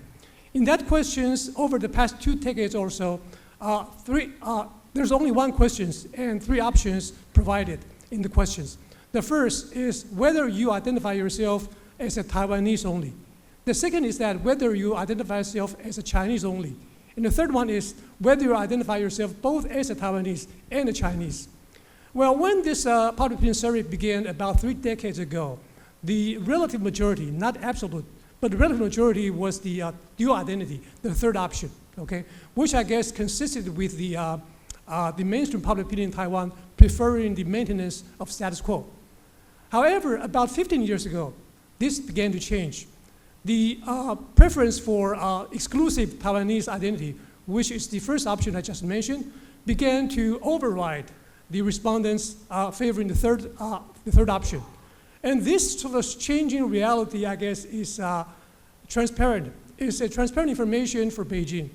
And I guess that adds tremendously to Beijing's anxiety that Taiwan seems to be drifting increasingly away from the prospect of unification or the formula of unification set by Beijing. So I think that was a very important factor. And that began to emerge long before the hegemonic competition between the US and China that began roughly around the year 2017. So that's something I want to add. Thank you. It seems that given such information, does it give mainland China some urgent feeling that they need to do something in a short-term course? Well, I agree with Minister You's comment when he was made the keynote speech that probably the first priority for Beijing would still be to solve cross-strait disputes or to unify Taiwan through peaceful rather than military means. However, as we know that the predominant view or predominant preference of mainstream public opinion in Taiwan has been favoring the maintenance of status quo compared to the other 2 options, independence or unification. So I think that's also something that has put important constraint on any ruler or political party in Taiwan. And I think that's also a transparent information for Beijing as well. So in that sense, I think Beijing has also not given up the possible sort of second priority option by unify Taiwan through military means. So that's why we've seen the mounting coercive pressures from Beijing, especially in the realm of military security upon Taiwan. So I guess that Beijing has a sort of sense of chronic crisis or urgency, for it to launch such pressures on Taiwan. We just mentioned that most Taiwanese do support the status quo and do not want to see the current situation be changed. And it strikes me that any move that breaks the status quo would create more instability and unpredictability of the future. So given the current Taiwanese mentality and this unpredictability, so why should Taiwan initiate a move toward a merger, as you suggested, George? I always remember what Lee Kuan Yew told us when I was in this cabinet. He said, never govern by polling. Never govern by polling. Because if you are governing by polling, you are not leading. You are being led. And if a society is being led by polls, it will lead to tragedy. And very often, when you are striking new directions, the leader is in the minority. So I'm familiar with all these polls, and I'm sure the mainland is concerned, but the key is leadership, not polls. And leadership must see further than the people being polled. That's why you're a leader. You must look ahead, see the trends, where the dangers are, and say, no, we cannot go that way. You may always think that way is easier, but you will lead to disaster. No, we take the difficult route, because after that, it'll be a bright future. So this is my response to the idea of polling. the time that we have during the status quo must be time that we use to build trust. Find common areas. If I do not want to be your friend, I will find reasons why we should not meet, why we should be angry with each other. And every little fault is magnified. But if I want to be your friend, and you want to be my friend, we will find common areas and concentrate on common areas and say the difficult things, let's put aside. Find common areas. And after a while, trust grows. And as the circle of trust grows, the overlap increases and all kinds of possibilities, not possible in the past, will emerge. And it is a bit troubling the way education is being pursued, because education influences young minds. I watched in Hong Kong what happened. I'm not saying that the situation is the same here. I was told by a young student who sought me out as a mentor when I was working there. He was only 16 years old. He said, 80% of my teachers are anti-China. And so they became anti-China. And to be a student leader, you had to be anti-China. And it led to a mass illusion that they can be independent. And when you build your hopes on an illusion, it leads to tragedy. So leaders have to say, no, this will lead to tragedy. Look ahead. So trust is important, and it's important not to, in the younger generation, create more distrust. Because if there's more distrust, then the area of overlap reduces, and an unhappy outcome in the future is more likely. So the status quo is not a time to do nothing. It's a time to do a lot of things. And there's a certain, in my view, urgency to it. Of course, given the current Taiwan situation, I'm not very sure that any leader can choose to ignore the poll or those surveys. And I think there's one thing different between Taiwan and Singapore, that because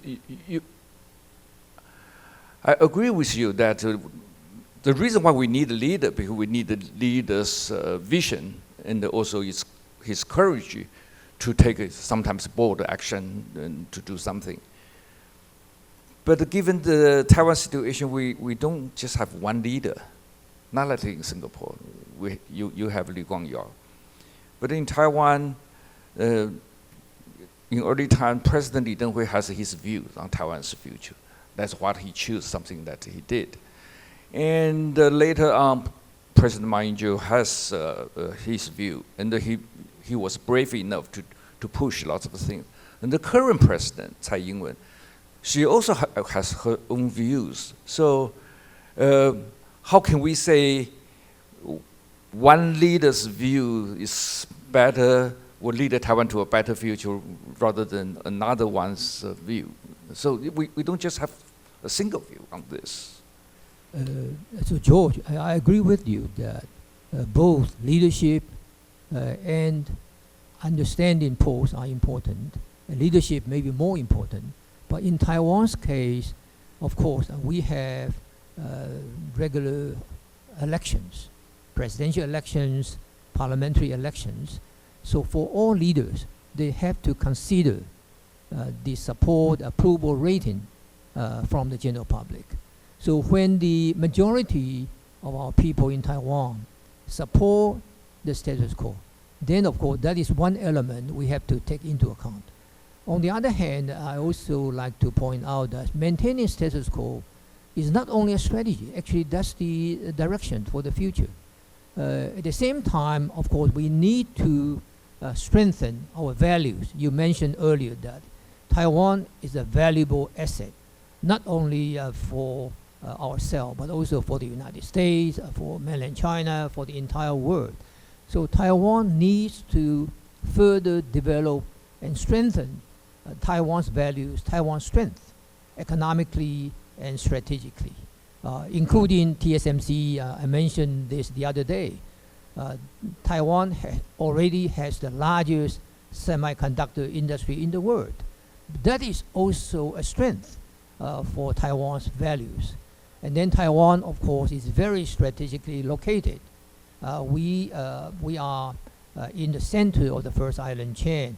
So we can really provide all the opportunities to facilitate trade, sea transportation, air transportation for the region. Taiwan is an important linkage between Northeast Asia and Southeast Asia. So we need to expand all these activities. We need to make other countries understand Taiwan's values, Taiwan's strength. That is also the guarantee for Taiwan to maintain the path of peace and stability, and also in our way to cope with mainland China.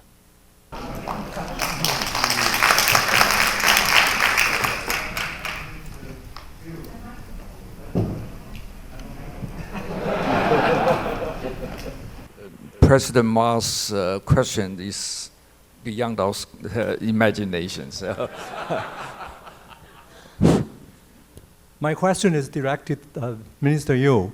You mentioned the idea of Chinese representation. Is that? Oh, Commonwealth, Chinese Commonwealth.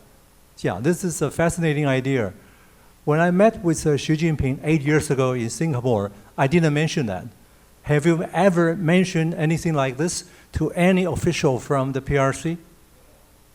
Have you ever?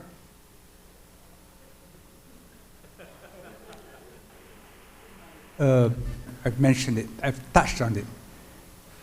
And someone asked me, because I have a prepared script for my speech today, someone asked me if I had shown it to the PRC ambassador. I said, how can I do that? Is that their only reaction? My own guess is, no, there's been no reaction. There's been no reaction. My own guess is they will pause and think about it. But I remember in the 90s, I read an article by a senior PRA officer who talked about the possibility of the PRC changing its name if there is a merger with Taiwan, that it has to be a transcending of both entities. So I believe that in their internal thinking, these possibilities are something they would consider, and if Taiwan were to raise it with them, I think you can have a conversation. Do you have a chance to explain to them what Chinese Commonwealth is? Sorry, I have to interrupt. We will come back to this issue. Otherwise, I have to ask you to become the moderator now. Doesn't matter. We will come back to this question too. Yeah. No, I'm just very curious. I think that's an interesting idea. President Ma, what I say today, I'm prepared to say on the mainland. Yes, we will talk about this. Yes, I will. Yeah. Yes, thank you. Thank you. Okay, since President Ma already raised this question, actually that was a question I was about to ask. In George's speech, he did mention that a Chinese Commonwealth may be a potential resolution. Of course, he didn't say that's the resolution. So first, I would like to ask George to say a little bit more on this Chinese Commonwealth, to be more specific, because you did give some example, like based on Iceland, primitive example. And can you say, probably you already have some idea about what the Chinese Commonwealth might be, what kind of mechanism, and whatever we call this 邦联或国协. So, George, would you please say a little bit more on this? Well, the idea is, do we see a common future? If we see a common future, then we'll find a way, step by step, even though there may have to be detours to get there. Then however close we are, in the end our paths will diverge. And when people talk, and they're very bright people on both sides of the strait, when they start thinking, when they look back at history, when they have the inspiration from other countries and from other civilizations, they say, no, we can do this first, we can do that first. You compare mainland Taiwan relations today with what it was in 1980, 1990, 2000. You're already much closer than before. What you now have would have been unthinkable 20 years ago. So 20 years from now, make it closer still. Don't move back, move forward.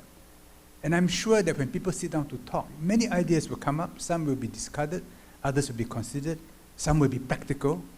And the important thing is benefit people, fishermen, farmers, small businessmen, industrialists, tourists, students, scientists, researchers. If there's benefit, then people will get together, people will learn more, find out more.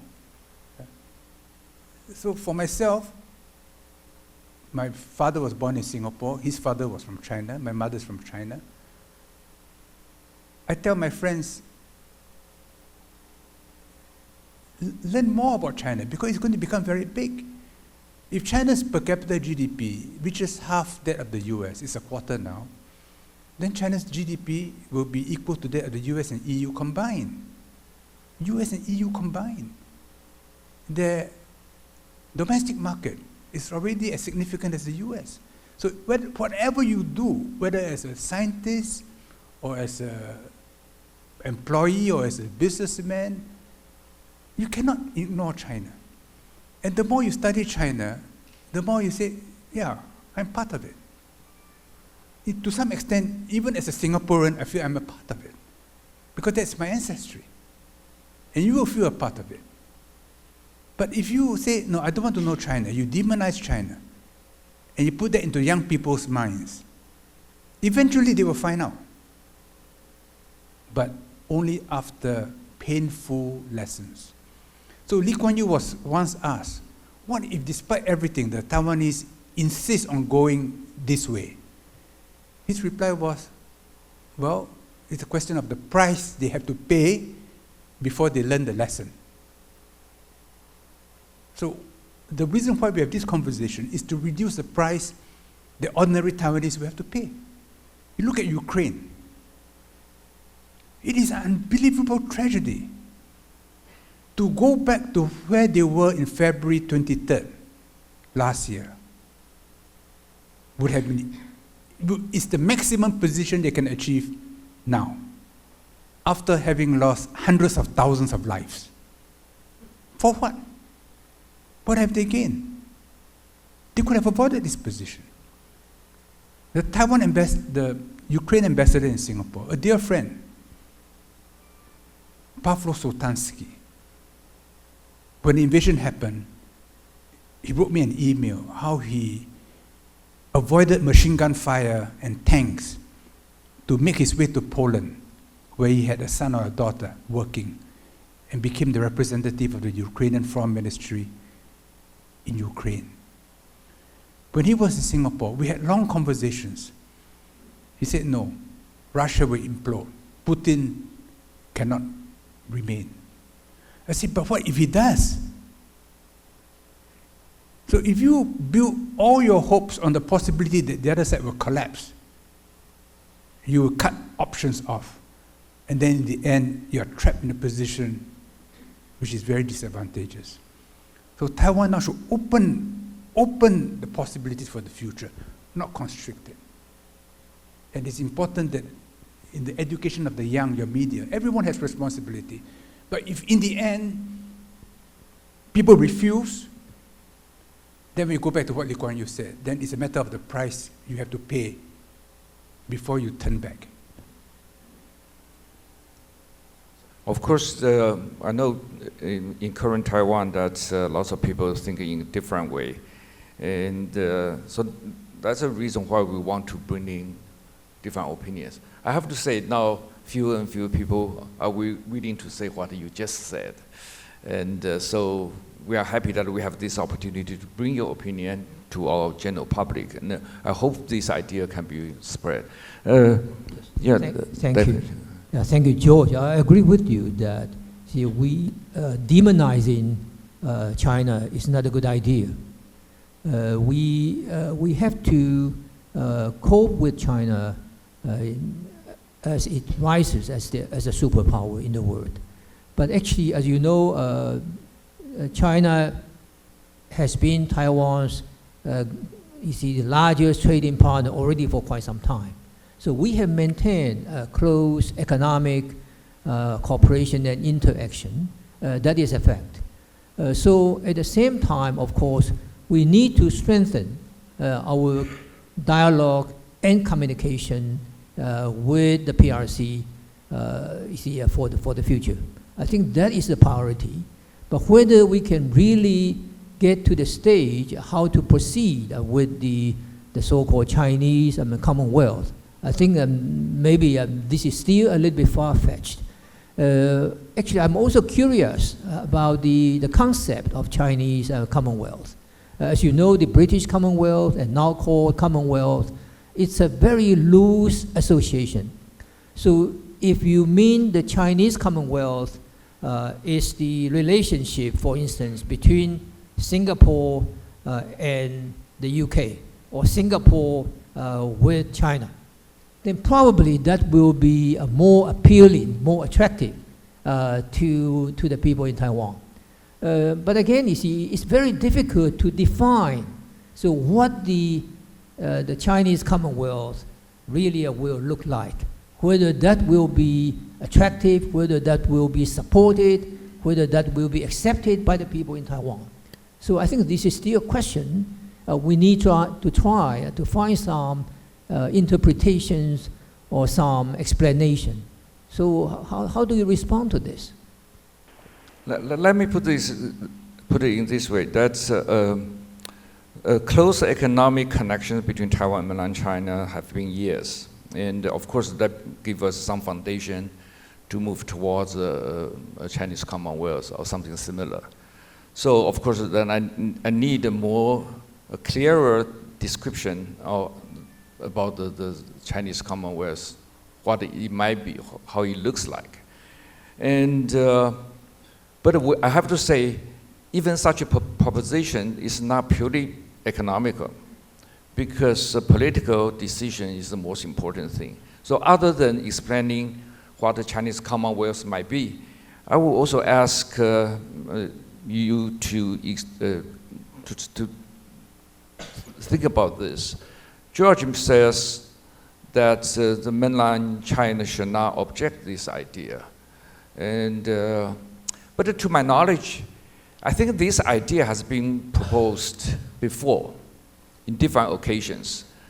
But to my knowledge, the mainland China government has never given any, they actually ignored this proposition, let alone given any positive response to it. So could this Chinese Commonwealth be a wishful thinking by us or by only a few people? I would like to hear some from Philip. Can you say, how do you think about 不管是邦联或者是国协, what's the ideal form that it may be, and also mainland China's attitude towards this? I pretty much agree with Professor Kuan's observation that in the past, though this idea has been proposed either through academic discussions or through some sort of second-track diplomacy, we have never heard any positive response from almost anybody of mainland China.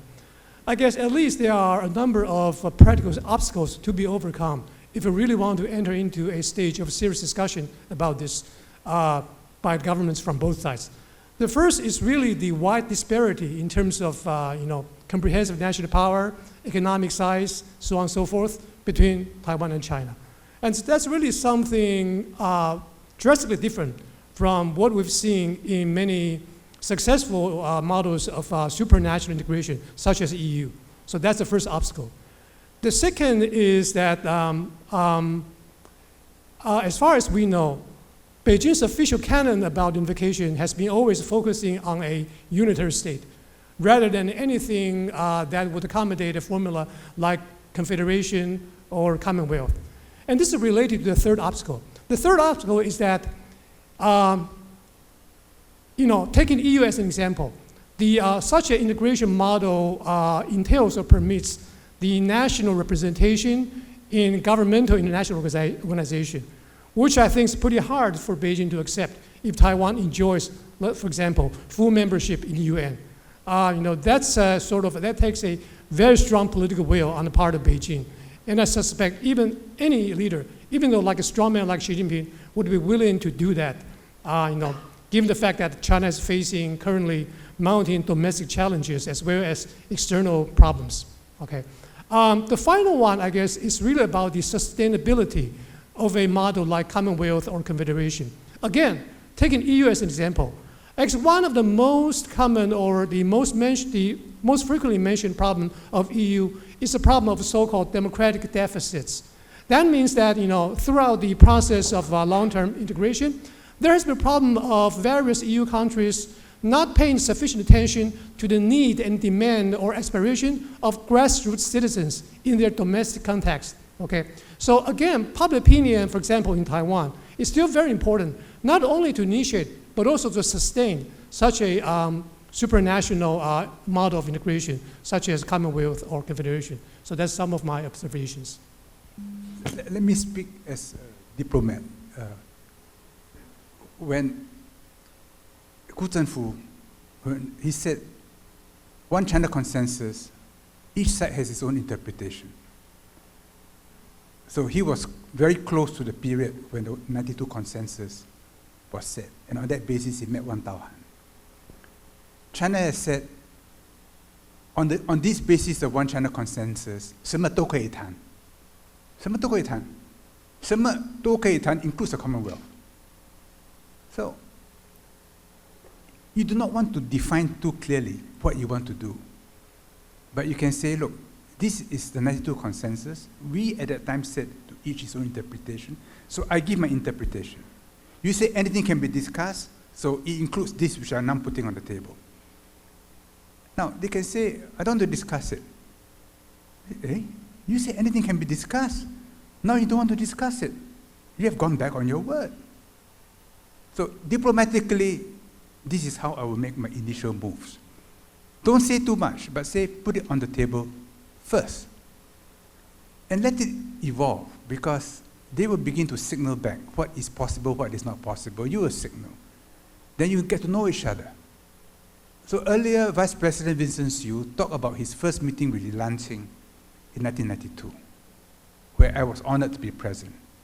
And out of it grew a personal friendship which lasted a lifetime. So when people start talking and exploring, all kinds of personal friendships will grow. Li Lanqing told me in 2003, he launched the official history of the Qing dynasty. The official history of the Qing dynasty has not yet been written. There was one produced by Ming Guo, but it was not a good job. And he told the scholars, don't rush to a decision. And from 99 volumes, it became 250 volumes. I do not know when they'll complete it, because there's so much material in the Qing dynasty, including material about the Christian missions that went to China, including material about Taiwan. All that history will have to be written. Now, the moment we start talking about all these things, we'll say, oh yeah, we did this together. We fought the Japanese together. We helped each other. There was an earthquake in Nanao Island. The people came to southern Taiwan, and so on. Then slowly, trust will build up. Take our time, but begin by holding the PRC to its word. Anything can be discussed. So I want to discuss this. I said at the time, it's my interpretation. I interpret it this way. Let's begin from here. And slowly build up trust. We will not become like the EU. I think the initial process will be more like ASEAN. ASEAN, every country is sovereign. All over the world, we fly our national flag, we fly the ASEAN flag together. We promise that in any other country, if you need help and you don't have an embassy, any ASEAN embassy will help you. And more at international meetings at the UN, ASEAN countries clump together. We're getting closer and closer together. We have become ASEAN citizens. Now, I do not know between Taiwan and the mainland what will evolve, but we're not talking about the European model. ASEAN has no executive. It has a small secretariat, but the leaders meet very often. If you have one China consensus and you have, say, 2 meetings every year between the leaders of China and Taiwan, the way President Ma Ying-jeou met President Xi Jinping. They 2 meetings a year, and we discuss these things. And officials have to prepare papers and so on. That would be a huge advance. Is that possible? I think it's entirely possible. Mr. Lin, also as a diplomat, how do you think that this is possible? I mean, if we really want to start some negotiation, it's truly that everything can be discussed. Even though Wang Daohan says under one China principle that everything can be discussed, but is this still possible in President Xi's period? George, certainly it's a very nice way of putting this. But actually, one China policy or one China principle is something very difficult, especially under the interpretation of strategic ambiguity. We know that you have tried to make this work. So under one China principle, everything can be discussed, everything is possible. But in fact, whether we can really make some arrangement, that will be extremely difficult. How to get the process moving to the future about the the concept of Chinese Commonwealth. You mentioned ASEAN. ASEAN can be a good example, but whether the ASEAN example can be applicable is in the so-called one China context. So this is very extremely difficult, I think, for the people in Taiwan. On the other hand, we have to realize that in Taiwan, there is no consensus. There is no national consensus regarding this issue. For the DPP, for the KMT, and for other parties, so we have different ideas about how to proceed with, in our relation with the PRC. So the Chinese Commonwealth concept certainly will need a lot of time to be dealt with, to be discussed, or to reach some kind of consensus. Actually, I can just follow up this question because a Chinese Commonwealth, this proposition is kind of like one step forward from the 1992 consensus. And on one hand, any such Commonwealth will require certain governing mechanism. It cannot just be so primitive like the example in Iceland. So they need some formal institution to resolve various economic and political issues. And so it should not be surprising to reach an agreement on such a mechanism, such a governing mechanism, would be even more difficult to reach the 1992 consensus. On the other hand, that we all know that our current ruling party, DPP, and many Taiwanese people, they do not even accept the legitimacy of the 1992 consensus. So it's just hard for me to imagine that how Taiwanese can jump into even a more difficult Chinese Commonwealth, the discussion of this Chinese Commonwealth initiative. Can you say a little bit about this, George? I'm very mindful that I should not interfere. I can only say, if you ask me, that's how I see the future. If every way is not possible except this way, then I say good luck, all the best. But I believe in the way, after paying a price, you will come back.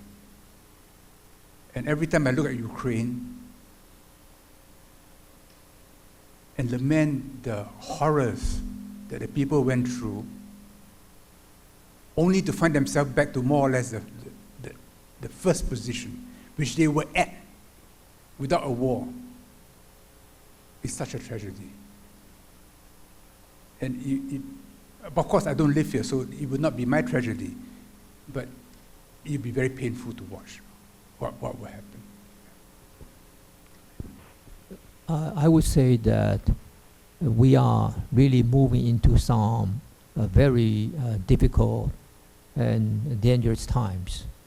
From 1992 consensus to your proposal of a one China, one Chinese Commonwealth. I think that there will be a lot of things to be clarified. So maybe there can be some informal exchange between Taiwan and Singapore.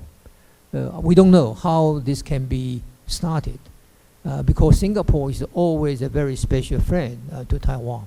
We are very grateful to Singapore for facilitating, as you mentioned earlier, the Kuan 会谈 and also the 马习会, March meeting in 2015.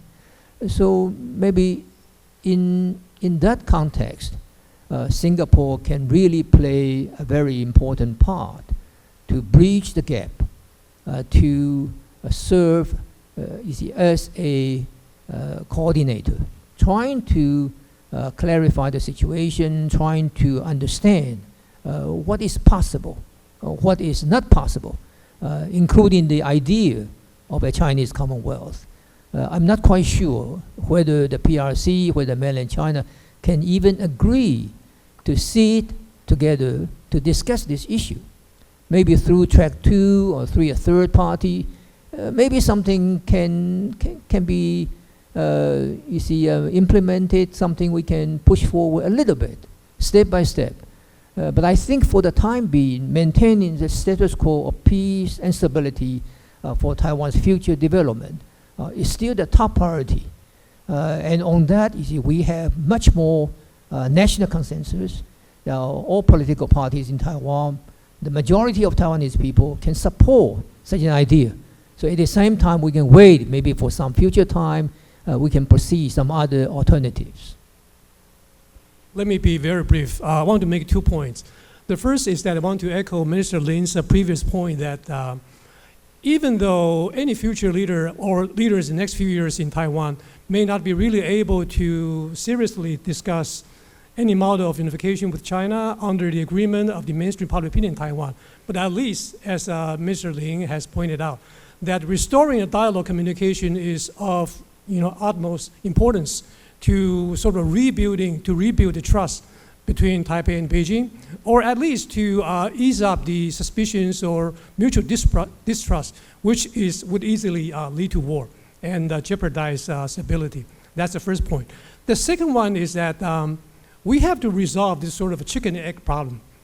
On the one hand, the mainstream public opinion is increasingly distrustful of Beijing, let alone talking about unification because of the mounting coercive pressures from Beijing to coerce Taiwan into unification or negotiation. On the other hand, Beijing is also increasingly anxious in feeling that unification is had better be achieved sooner rather than later, because it feels that the U.S. support for Taiwan seems to be creating the effect of a so-called hollowing out Washington One China policy, which has actually aggravated tremendously since 2016. So we really have to resolve this chicken egg problem before we can seriously talk about any future model of integration. That's it. I fully agree. President Ma actually proposed no independence, no unification, no use of force. Actually, that was a very important political foundation during that time. So we have also dealt with very smoothly with the United States and also with the PRC. So I think that is also part of the status quo we are trying to maintain. So we'll see what we can do for the future. At the same time, I also like to point out that the Taiwan issue or the cross-strait relationship is not only the relationship between the two sides of the Taiwan Strait, but actually the future development, the further trend will be seriously affected by the strategic competition, by the great power relationship between the United States and China.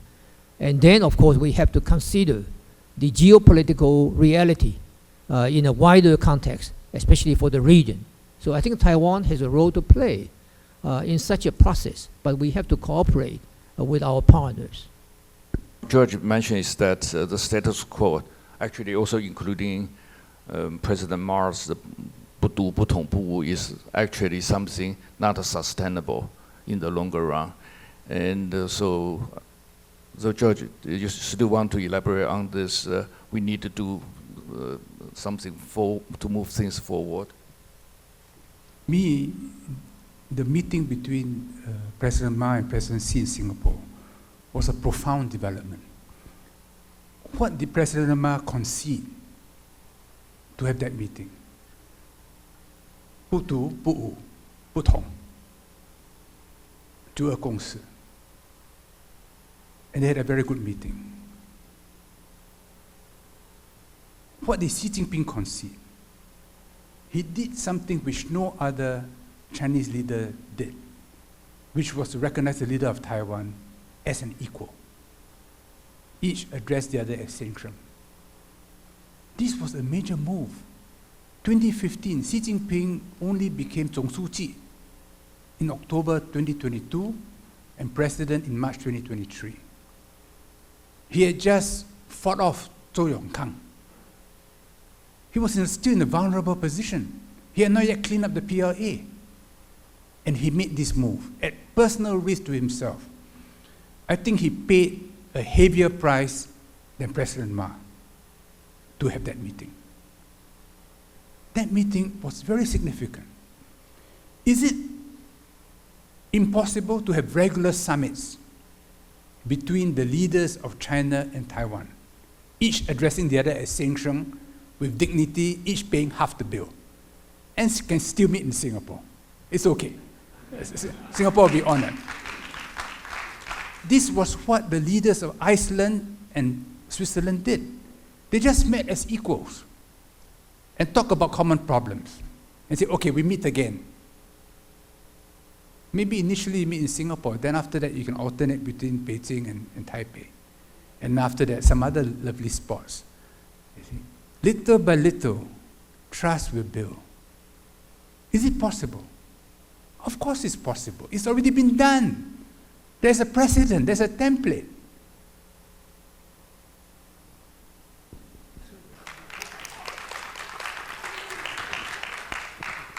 I'm very glad you mentioned 不统不独不武. That was my idea when I was president, and now I retire. But my ideas do not retire.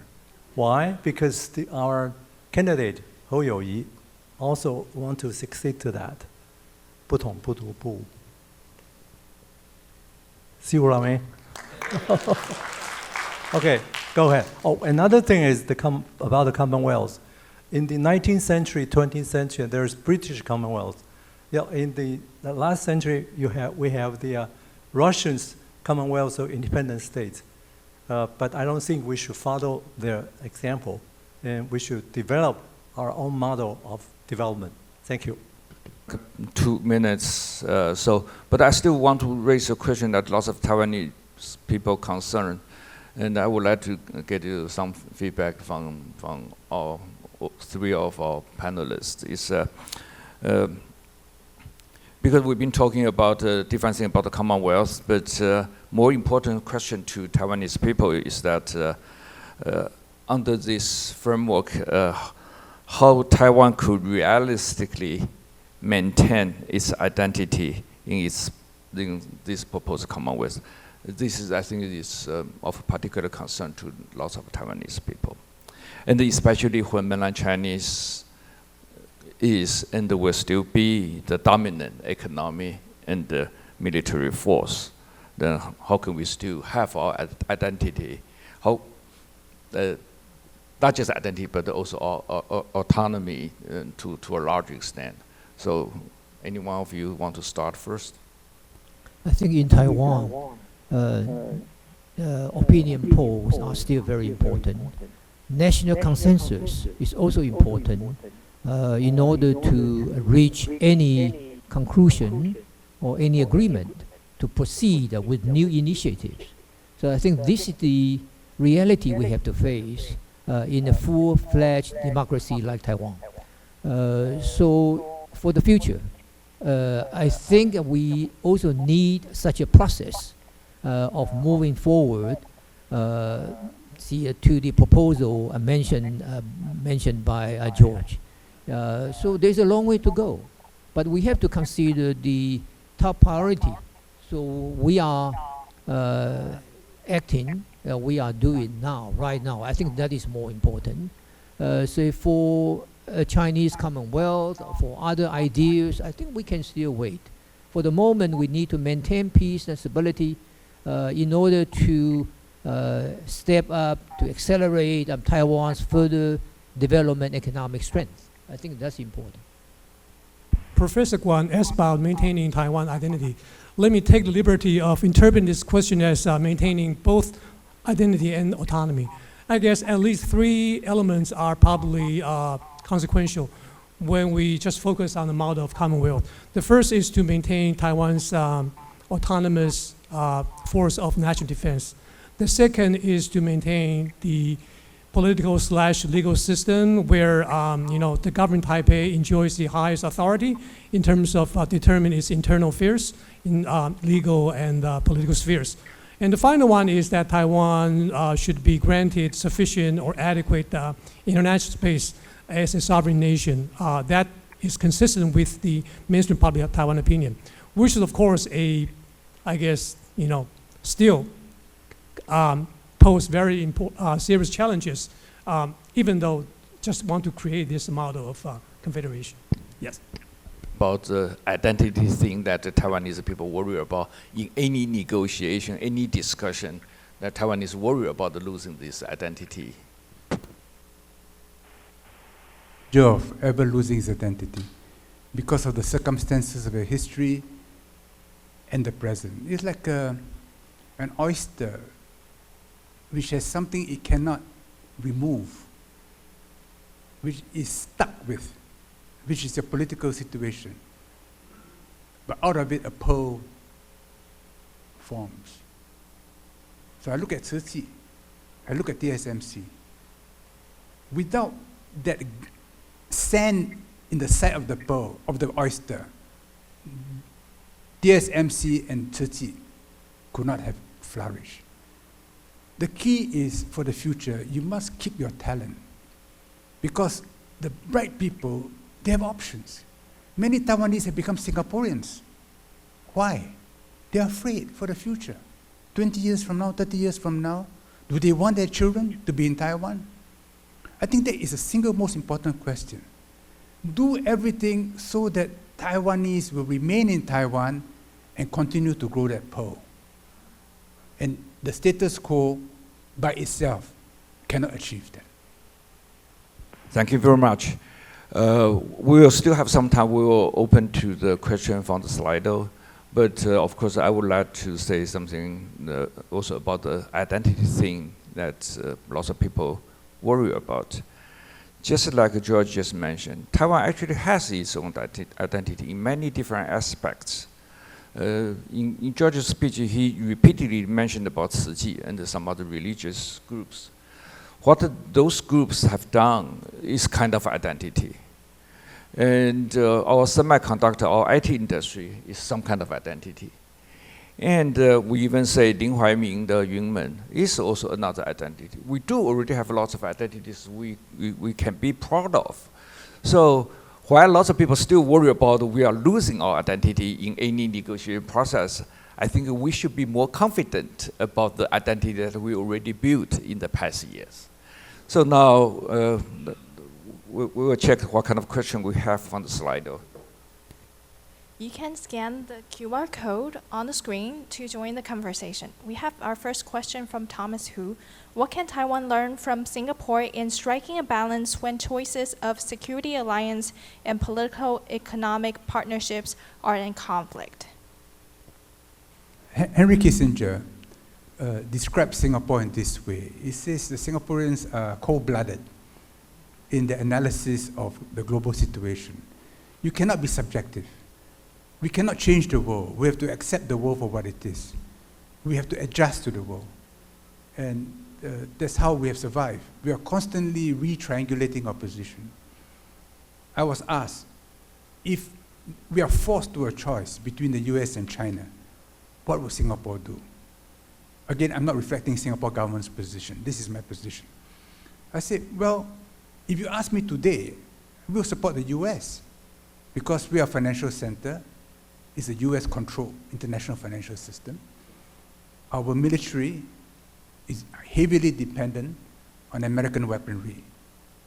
I was head of Air Force planning. I bought American equipment, American missiles.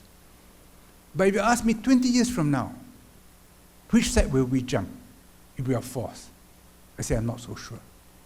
Because by that time, China will be a very huge economy and very much a part of the lives of all Southeast Asians. So the strategic environment changes all the time. And when you are small, you have to adjust to an environment. We cannot change the environment. We can change a little bit in ASEAN, maybe, but that's all. We have to accept the world for what it is and be very objective, very cold-blooded in how we analyze the situation. This goes back to Ping Fa, 知己知彼. This is very critical. The moment we are subjective, we are in danger.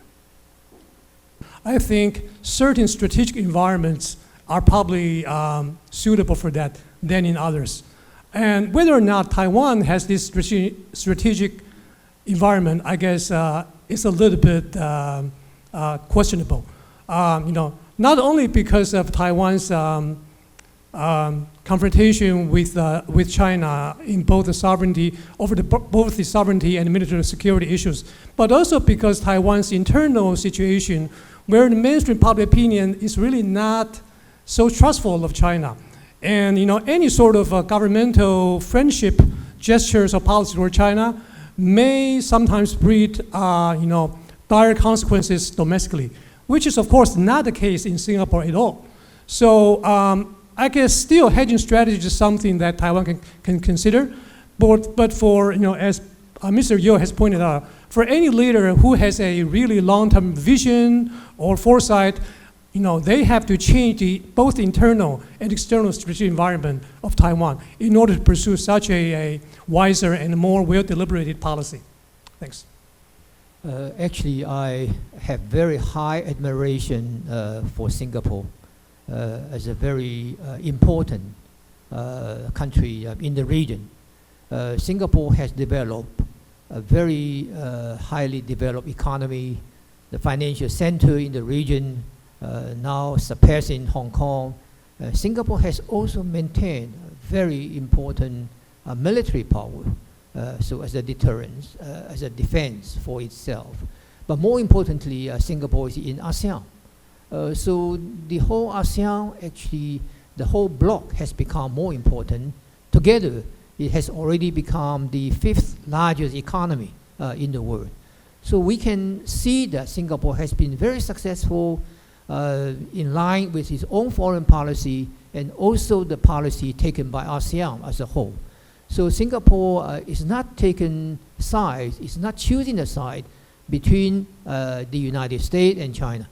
So I think this is a very wise policy move, whether Taiwan can also consider, can learn something from the Singaporean experience, given the fact that we are also torn now between the United States and the PRC in such strategic competition. So the great power relationship actually is here to stay. So I think that is why Kishore Mahbubani mentioned the other day that for the next few years, 10 years, 20 years, such competition, such great power relation will continue in the region, and then we have to be very cautious in order to cope with the situation. As George mentioned, a small country, we need to adapt, we need to adjust to the situation as it is folding. The next question is from Wei Wu Lam. Other than offering tables and chairs, what else can Singapore do to promote dialogue between Taiwan and China? Singapore leaders are very careful not to be too clever by offering advice to other people. So we can state our views, we can offer our goodwill. We should be peacemakers, never troublemakers. So if Taiwanese and mainland leaders want to meet in Singapore, of course we are very honored. We'll do everything to make it comfortable. When Trump and Kim Jong-un met in Singapore, I don't think they consulted Singapore beforehand. But of course we welcome them. I was the first foreign minister to visit Pyongyang, and we have very good relations with North Korea. And why not? Why not? So that's our position. Goodwill, because goodwill for others leads to peace, is good for Singapore. If the world is in turmoil, it's very bad for Singapore. If there's conflict between mainland and Taiwan, it's very bad for Singapore. When Pelosi visited Taiwan, even I know of no Singaporean who was happy with that visit. Even my friends who were anti-PRC were all very angry. And in Hong Kong, they stayed up late at night to follow what was happening, because it was not clear whether or not Pelosi was going to land in Taipei. You know, our wish is for there to be peace. And if there's peace, we'll find many ways to work together to benefit ordinary people. In the end, in politics, what is our objective? It's to benefit the Lao Baixing. And if people have better lives, have more hope for their children, that must be a good thing. Creating tension, ideologies, big ideas, I'm very suspicious of them, because very often they only lead to evil. This one is from Xu Hongquan. Do you think President Xi Jinping's stance is the same now as in 2015? And happy birthday, Mr. Yo.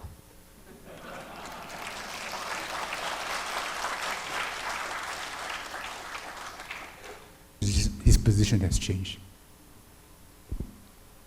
And how do you think about this?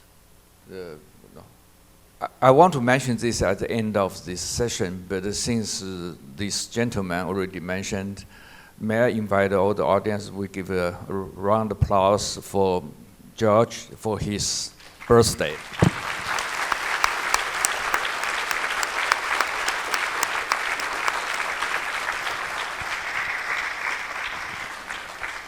Now, in any event, there's always some surprise. That we already planned a certain highlight, but just unfortunately it got, you know. So we still have like 1 minute or 2 minutes, so we can still see your question.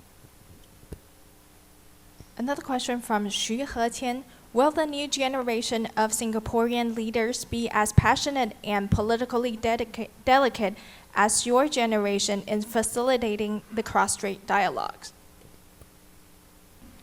We must never take for granted that an old position can be maintained without effort. It's very important for younger Singapore leaders and younger Taiwan leaders to continue to meet, to continue to develop deep friendships, to continue to rely upon each other, to continue to feel that if they need help, they can ask the other side for help. And I never expected that